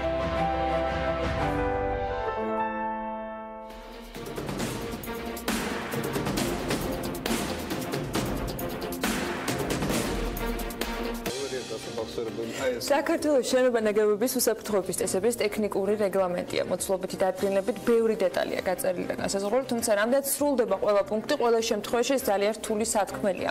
სამშენებლო სექტორის წარმომადგენლების თქმით, რეგლამენტის მიღება აუცილებელია და საჭირო იყო, თუმცა ყველა წესის ერთდროულად ამოქმედებამ ბაზარზე გარკვეული პრობლემები შექმნა. მალხაზ სოლომნიშვილს ბაუინვესტის დირექტორს მასპინძლობთ საქმიან დილაში ვისაუბრებთ, რა თქმა უნდა, ამ რეგლამენტის იმ მთავარ მოთხოვნებზე და იმ შესაძლო პრობლემებზე, რომელიც შესაძლოა დეველოპერულ სექტორს ამ შემთხვევაში შეექმნას და კიდევ რამდენიმე ძალიან საინტერესო კითხვა აქვს მასთან იმ დავებთან დაკავშირებით, რომელიც საქმის კურსის მაყურებელმა და BMD-ს კითხვებმა უკვე იცის. მოგესალმებით ბატონო მალხაზ, მადლობა სტუმრობისათვის. თქვენ ეთანხმებით თუ არა იმ ნაწილის შეფასებას, რომლითაც რეგლამენტის დამატებითი პუნქტების ამოქმედებამ შესაძლოა პრობლემები შექმნას და რეალურად ბაზარზე ფასები გაზარდოს მშენებლობის ბინების. მოგესალმებით. მე ვეთანხმები იმას, რომ რეგლამენტის ამოქმედებამ გარკვეულ პერიოდში დასაწყისში შეიძლება შექმნას პრობლემები. ეს უდავოა რეგლამენტი, როდესაც რეგლამენტი იცვლება, მკაცრდება, ეს ძირითადად ეხება სახანძრო უსაფრთხოების სისტემების შექმნას, თავისთავად იწვევს თვითღირებულების გაზრდას. თუმცა საჭირო თუ არა ეს რეგლამენტი? მე ვფიქრობ, რომ რეგლამენტი საჭიროა, მაგრამ მე ვფიქრობ, რომ რეგლამენტის ზოგიერთი კომპონენტი შეიძლება ნაადრევი იყოს და ცოტა მოგვიანებით ანერგილო. მაგრამ ეს რეგლამენტი თვითონ აუცილებელია და საჭიროა, მაგრამ ზოგიერთი რაღაცები ცოტა ადრეა ჩვენი მისთვის და შეიძლება და ცოტა მოგვიანებით შენებლობა მიმდინარეობს დამატებით მოგვიანებით ინვესტიციის განხორციელება კიდევ უფრო შესაძლოა რთული იყოს და ამ ზაფხულსაც ვნახეთ შემთხვევა, ამ შემოდგომაზეც იყო შემთხვევა, როდესაც ასეთი მცირე დეტალების გაუთვალისწინებელობა მიგვიყვანა საკმაოდ მძიმე შედეგებამდე, როდესაც საფრთხე ადამიანის სიცოცხლეს ექმნება. ინვესტიციის ღირებულება რამდენით გაიზრდება, ეს არ შეიძლება გახდეს თქვა საპირწონე იმ რისკის, რომელიც გაუთვალისწინებლობამ შეიძლება გამოიწვიოს. აი ამ შემთხვევაში სად გადის მაშინ ზღვარი კონკრეტული ბიზნეს ინტერესების დაცვის და იმ შესაძლო რისკების, რომელიც შეიძლება თან ახლდეს გაუთვალისწინებელ ვთქვათ პუნქტებს. მე გეთანხმებით, რომ რეგლამენტი იყო მისაღები და ბინდის გაძვირება, რამაც შეიძლება გამოიწვიოს 50, შეიძლება ზოგ შემთხვევაში 100 ლარით, ღირს ერთი ადამიანის სიცოცხლით, რომელიც ჩვენ შეიძლება გადავარჩინოთ ამ რეგლამენტის მიღებისას. მე ამას ვადარებ, მაგალითად, როდესაც შემოვიდა ავტომრეწველობაში უსაფრთხოების ბალიშები. უსაფრთხოების ბალიშებმა გააძვირა მანქანების ღირებულება, მაგრამ იქიდან გამომდინარე, რომ რისკი იმისა, რომ ავარიის შედეგად ადამიანი გადარჩებოდა, იყო ძალიან მაღალი და დაინერგა მთლიანად. თავიდან გამოიწვია გაძვირება, მაგრამ ეს გაძვირება რაფრად არ ღირდა. აქაც ამასთან დაგვა ეს უსაფრთხოების სისტემები ცოტა ძვირად ღირებული სიამოვნება, მაგრამ ჩვენ გვიღირს ერთი ადამიანის სიცოცხლეთაც, აქ მეორე მთავარი მომენტია, ჩვენ შეიძლება არასოდეს არ დაგვჭირდეს უსაფრთხოების სისტემების გამოყენება, მაგრამ ფაქტი იმისა, რომ ეს არსებობს და ამან მაღალი იქნება ხანძრის შემთხვევაში ადამიანის გადარჩენა, ეს უკვე ვფიქრობ, რომ მისაღები იყო. კი ბატონო, ამ შემთხვევაში თქვათ, იგივე ანამაც ახსენა ტექსტში, რომ კონტროლის მექანიზმი ამდენად მუშაობს ეს ყველაფერი, ამდენად გაკონტროლდება. ერთია დაავალდებულებს და მეორე არის შეასრულებს თუ არა. სულია თუ არა ეს კონტროლი სამშენებლო კომპანიების სახელმწიფოს მხრიდან? აქ ჩვენ საქმე უნდა გავყოთ ორ ნაწილად რა. ერთი სამშენებლო კომპანია, რომელმაც ეს საქმე გააკეთა უსაფრთხოების და ხანძრის საწინააღმდეგო სისტემა მთლიანად ამოქმედა. მეორე შემთხვევა არის კიდე ამ სისტემის შემდეგ კონტროლი. ჩვენ მაგალითად ავაშენეთ, გადავეცეთ მოსახლეობას და ეს სისტემა მუშაობს. მაგრამ ამ სისტემას სჭირდება სპეციალური ცოდნა, ყოველწლიური მომსახურება, რომ სისტემა მიმუშაოს. იქ არის სენსორები, რომელსაც აქვს ელემენტი, ეს ელემენტი უნდა გამოიცვალოს. იქ არის გასასინჯი, წელიწადში ერთხელ აუცილებლად გასასინჯი იქნება, როგორ მუშაობს ტუმბოები, როგორ მუშაობს ელექტროგენერატორები. აი ეს ორ ნაწილად უნდა დავყოთ. ჩვენ მშენებლებს მაგალითად გვითხრეს, ჩვენ ამაში ფულს ვიხდით, მაგრამ საბოლოოდ ამ ღირებულებას იყიდეს მყიდველი, ვინც მინას ყიდულობს, ხო? აი ეს სისტემები მე როგორ იმუშავებენ საქმე ეს არის თორე ჩვენ გავაკეთეთ ამას პრობლემა არ იქნება ჩავაბარებთ მაგრამ საჭიროა შეიქმნას შემდეგი კონტროლი ამ სისტემებისა რომ ამ სისტემა მიმუშავოს აი ელემენტარულ ამაზე გეტყვით რა სახელმწიფოს მიერ შექმნილი თქვათ ცალკე დაწესებულები ანუ ის რაღაც ციპი უნდა იყოს თუ კერძო თქვათ შემოწმებლები შეიძლება არსებობდნენ რომლებიც აიღებენ ვალდებულებას რომ მათ მიერ დანერგილი სტანდარტი იგი ანუ ლიფტის მომსახურებას თვითონ ეს არ ვიცი ახლა ეს უკვე მე ვფიქრობ რომ ამაზე სადღაც სახელმწიფომ უნდა აიძრუნოს რომ თავიდან ჩადგეს იმას ეს უნდა დაევალოს ვიღაცას რომელიმე ორგანიზაციას რომ არსებულ ბინებში სადაც იქნება სახანძრო უსაფრთხოება მე ვფიქრობ რომ დღეს არ არსებობს პლატფორმა იმისათვის რომ ამ რეგლამენტის ამოქმედების შემთხვევაში გამართული იყოს მთელი სქემა აი ამ რეგლამენტის ამოქმედების შემთხვევაში სქემა გამართული იქნება თქვა 1 წლის განმავლობაში მაგრამ ახლა თქვენ წარმოვიდგინეთ რა სქემა დაინერგა მაგალითად ლიფტი ხო ამ ლიფტს უნდა სპეციალური ცოდნა რომ ამ ლიფტით იმუშაოს და ჩამოიყვანოს იმე დაზარალებული მე ვფიქრობ რომ თუ ეს ლიფტი იქნება დანერგილი ეს სახანძრო საფრთხეობა იქნება დანერგილი აუცილებლად უნდა მიიღოს შესაბამისი განათლება მაცხოვრებლებმა ვიღაცამ რომ მაგალითად მანამდე მოვა სახანძრო მანქანა ამან მოხდეს ჩაქრობა. აი ხანძარი ისეთი რამეა რომ ჩვენ შეიძლება ხანძარი ჩავაქროთ დავიდა რო გაჩნდება 2 წუთში, მაგრამ შეიძლება მე რახან 9 საათის შემდეგ მოვიდეს 5 დღე ვიჭაქროს. საჭირო ადამიანს კონდეს შესაბამისი გამოცდილება მიცხოვრობს სადარბაზოში რამდენიმე ადამიანს ამ თვითონ სართულზე რომ ეს ხანძრის შემთხვევაში რა უნდა გააკეთოს. ამისაც საჭირო გაკეთდეს რაღაც ტრენინგები. ეს ტრენინგების გასაკეთებელი უნდა იყოს რაღაც ორგანიზაცია, რომ მაცხოვრებლები ვიღაცა ახლა დღესაც რა ვიღაც თავმჯდომარის ამხანაგობის ანუ ვიღაცა რამდენიმე ადამიანი უნდა იქნას შეკრული რომ ჩატარდეს ტრენინგი აი როგორც განგაში და როგორ იმუშავებს ეს სისტემა ეს უნდა დაინერგოს ჩვენ ახლა ვაკეთებთ ახლა თქვენ წარმოვიდგინეთ ჩვენ ვაკეთებთ სისტემას რომელიც ჯდება დაახლოებით 1 ბინაზე 9 მილიონი ლარი ხო ჩვენი ამოცანაა რომ ეს 9 მილიონი იმის გამო უნდა გადავიხადოთ ამ სისტემამ მიმუშავოს ხო ამ სისტემამ რო იმუშავოს აუცილებელია მაცხოვრებელმა იცოდეს ამ სისტემის მუშაობა უნდა ჩატარდეს ტრეინინგი ცრუგანგაშები რომ მანამდე მოვა სახანძრო რამე ღონისძიება იქნეს გატარებული თუ არ მოხდება გადაყრილი დაიგეგმოს რომ ფუჭად არ დახარჯოს არც თქვენ და არც მომხმარებელმა აბა რა თქმა უნდა ახლა თქვენ წარმოვიდგინეთ გაჩნდება ხან მე მქონდა შემთხვევა ერთხელ ხანძარი გაჩნდა და იყო ძალიან დიდი საშიშროება რა მე ფარდად ჩამოვიღე ქსელის ფარდა იყო ჩამოკიდებული და ხანძარი სადაც იყო მოდებული დავაფარეზე მე იმით დავასხი დოკე დავასხი წყალი და ჩაქრა რა ეს რო არ გაკეთებული იყო იმ თქვა 30 წამში ეს ხანძარი ატაკზე გაიშლებოდა და დაიწოვდა მთელი შენობა რა აი ამისი ტრენინგები აუცილებლად გასაკეთებელი რო იხარჯება 9 მილიონი კორპუსზე და ზოგი თუ დიდი კორპუსზე 1 მილიონი დაიხარჯება ეს არ უნდა გადაიხაროს წყალი შედეგი უნდა დაიდო შედეგი დაიდება ტრენინგების საშუალებით ვინც იქ ცხოვრობს ვიღაცები უნდა ტრენინგის აუცილებლად და კიდევ ერთი საკითხი თავად მშენებლობის ტემპები რომელიც ამ პერიოდის განმავლობაში სანამ ყველაფერი იქამდე მივარო უკვე ამ საკითხებზე დაიწყო შეიძლება თავად მაცხოვრებლების ტრენინგებამდე მივალთ რამდენად იყო თქვენთვის პრობლემური რამდენად იყო წინასწარ განხილული ან გავლილი თქვენი მხრიდან როდესაც რეგლამენტი მუშავდებოდა და რამდენად შეგიქმნათ ან არ შეგიქმნათ პრობლემები ამ რეგლამენტის ამოქმედებამ თვითონ სამშენებლო პროცესში იმიტომ რომ ბევრი მიმდინარე მშენებლობა ანუ მშენებლობა არ მთავრდება ერთ თვეში ან ერთ კვირაში და შესაბამისად შუა გზაში წამოწეული თქვა დამატებითი რაღაც ვალდებულებები რიგ შემთხვევებში ქმნის პრობლემებს. მე უნდა გითხრათ რომ ამ მიმართულებით შედარებით კარგი მდგომარეობაა. ის შენებლობები რომელიც არის დაწყებული და მიმდინარეობს ძველი რეგლამენტით. და არავითარი ცვლილება არ გვიწევს რომ ამ რეგლამენტში გავაკეთოთ. ეს ცვლილებები შეეხება ახალ პროექტებს რომელიც ახლიდან დაიწყება მშენებლობა. ახლიდან დაწყებულ მშენებლობაში ეს ცვლილებები დიდ გავლენას არ მოახდენს არც ტემპზე და არც იმაზე, უბრალოდ გავლენა იქნება იმაზე რომ აქ მიზედმეტი დანახარჯები იქნება, უნდა ცეცხლგამძლე მაგალითად კარები, ხო? ის ცეცხლგამძლე კარები ღირი სიტყვაზე 1500 ლარი, უბრალოდ კარები ღირი და 250 ლარი. ახლა ჩვენ თუ ავიღებთ რომ ბინა არის 40 კვადრატული მეტრი, 40 კვადრატულზე რო გაყოფ 1500 იღებ ბინის გაძვირებას თქვა 40 ლარი და ასე შემდეგ.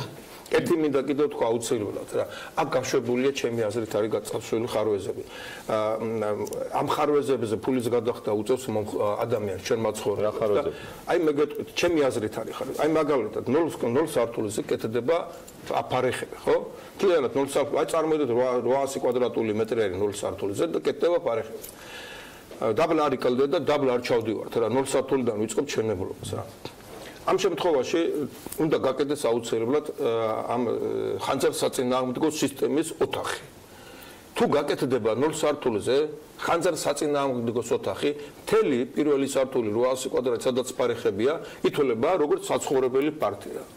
ვერ ყიდი საცხოვრებელი პარტად, ჩაგითვალე საცხოვრებელი პარტად და უკა ზარალი ძალიან დიდია რა და ეს არის გასასწორებელი.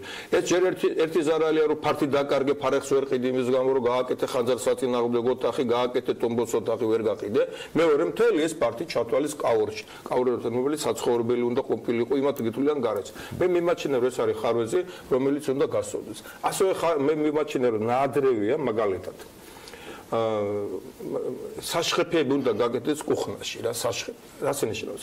დგება სენსორი, თუ იქნება ბოლი, მაგალითად უნდა ჩამოვიდეს ავტომატურად წყალი. აი წარმოვიდგინოთ, კეთდება სახში რაღაც საჭმო. იქ რაღაც აბოლება მოხდა, რა ცოტა რაღაც დაეწვა, ჩაირთო სენსორი, წამოვიდა წყალი, კუხნა დაგისვენდა მთლიანად რა. რემონტი გაფუჭდა. რემონტი გაფუჭდა, იქ მარტო რემონტია, დანარჩენი რაღაცების ფუჭდება, ხო? მე ვფიქრობ, რომ მშენებელი არ უნდა შევიდეს ბინაში რა.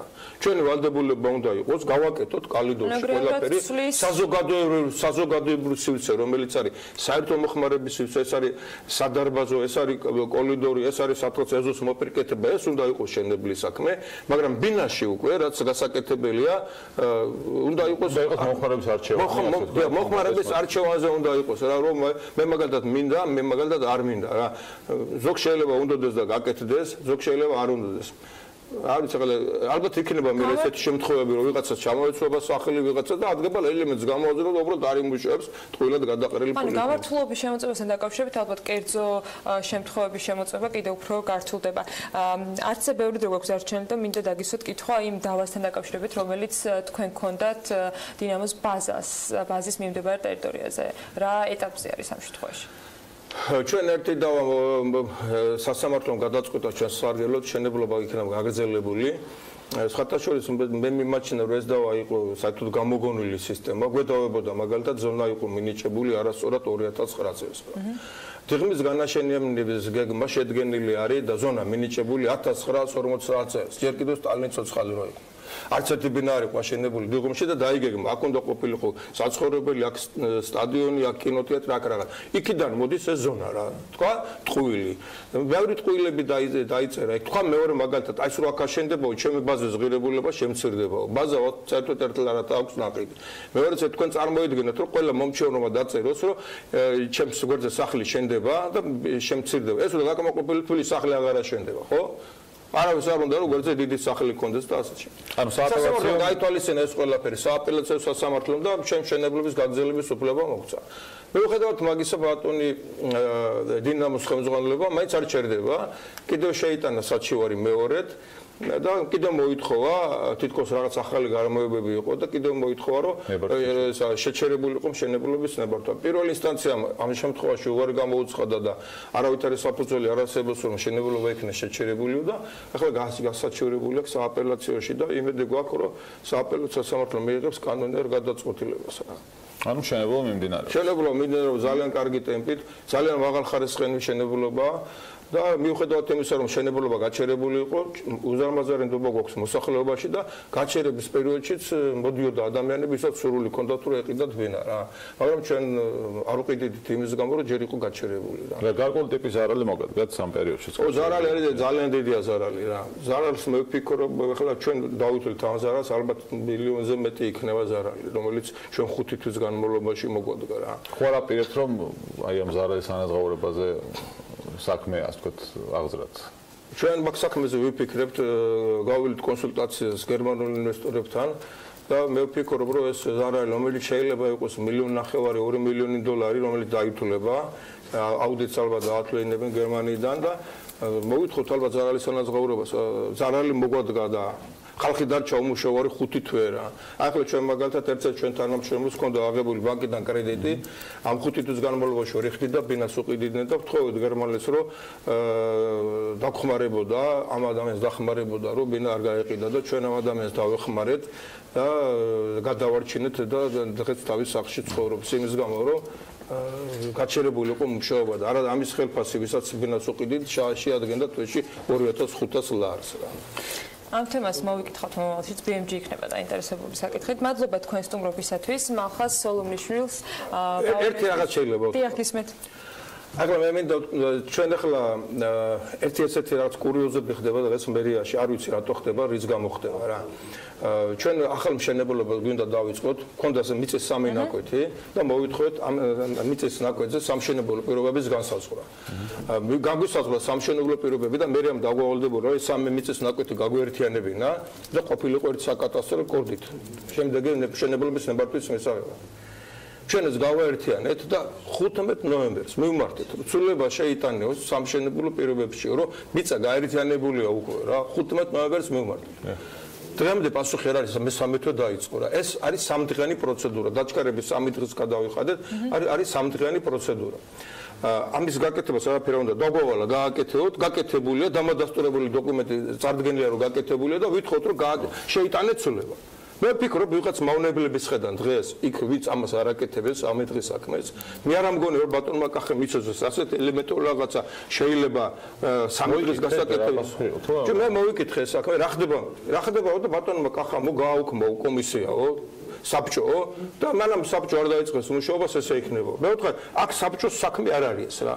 ცვლილება გაკეთდა, საბჭომ დამოვალა ცვლილება გააკეთე, მე ცვლილება გავაკეთე და შეიტანე რა ცვლილება რა. 3 თვე ველოდები, 3 თვე ხალხი სამსახურს ელოდება 100 კაცი. მუშაობა მშენებლობა ვერ დაგვიწყვია და ვიღაცა მავნებელი ზის იქ, რომელსაც არ აინტერესებს რომ ეს დროზე გაკეთდეს რა. ჩვენ ერთხელ მივართ, ერთხელ კიდე მივმართავ და ჩემი მაგალითად ჩემი თხოვნა და ყველას თხოვნა იქნება რა, რომ ეს წერილებს გასცენ დროზე პასუხი რა. არის სამდღიანი, სამ დღეში გავგცენ პასუხი. ამ თემას საოცრად მოვიკითხოთ მერიაში, დავინტერესდებით. მე ვფიქრობ ბატონ კახის ოფიციალური განმარტება მათი მხრიდან. მადლობა ინფორმაციისათვის.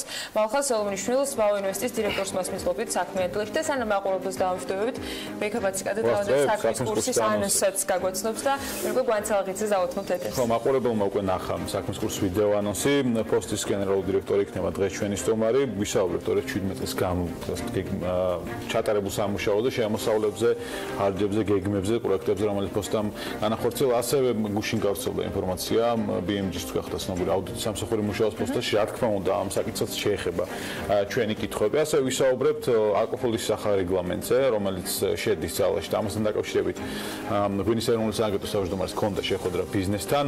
ბიზნესს აქვს საკუთარი პოზიცია, ეროვნულ სააგენტოს საკუთარი პოზიცია, თუმცა მე ვფიქრობ, რომ გამომდინარე იქიდან, რომ იყო ასე გავრცელდა გარკვეული ინფორმაცია, ეს პოზიციები თანხმდრაშია, ეს კეთდება იმისთვის, რომ მაქსიმალურად გამარტივდეს თქვა პროცედურები, თან ეს ლიცენზიების საკითხი და პრობლემა ერთ დღეს ამოდამოდ მოგვარდეს. ასევე მიმდინარე თემები დღეს მთავრობის ხდომა თუ არ ვწდები.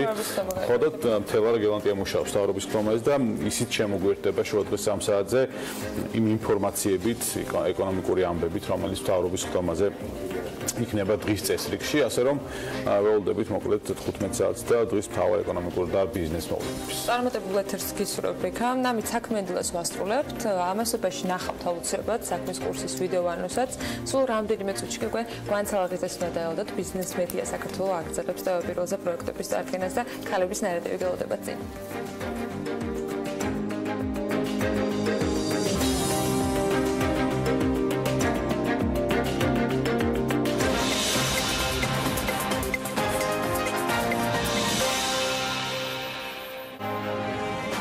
რეფორმები, ახალი პროდუქტები, შემოსავლები საქართველოს პოსტა 2017 წლის ანგარიშს აქვეყნებს, როგორ გამოიყურება საქმიანობა ციფრებში და რა გამოწვევების წინაშე დგას პოსტა. ლევან ჩიკვაიძე, საქართველოს პოსტის დირექტორი, უპასუხებს საქმის კურსის შეკითხვებს. ალკოჰოლური სასმელების სერტიფიცირების წესში ცვლილებები შედის, რა მიზანს ემსახურება ღვინის ეროვნული სააგენტოს მიერ დაგეგმილი სიახლეები და როგორ ხდება მას ბიზნესი. იყავით მთავარი ეკონომიკური და ბიზნეს მოვლენების საქმის კურსში, ხვდებით ზუსტად 3-ზე. TV Pirveli-ზე.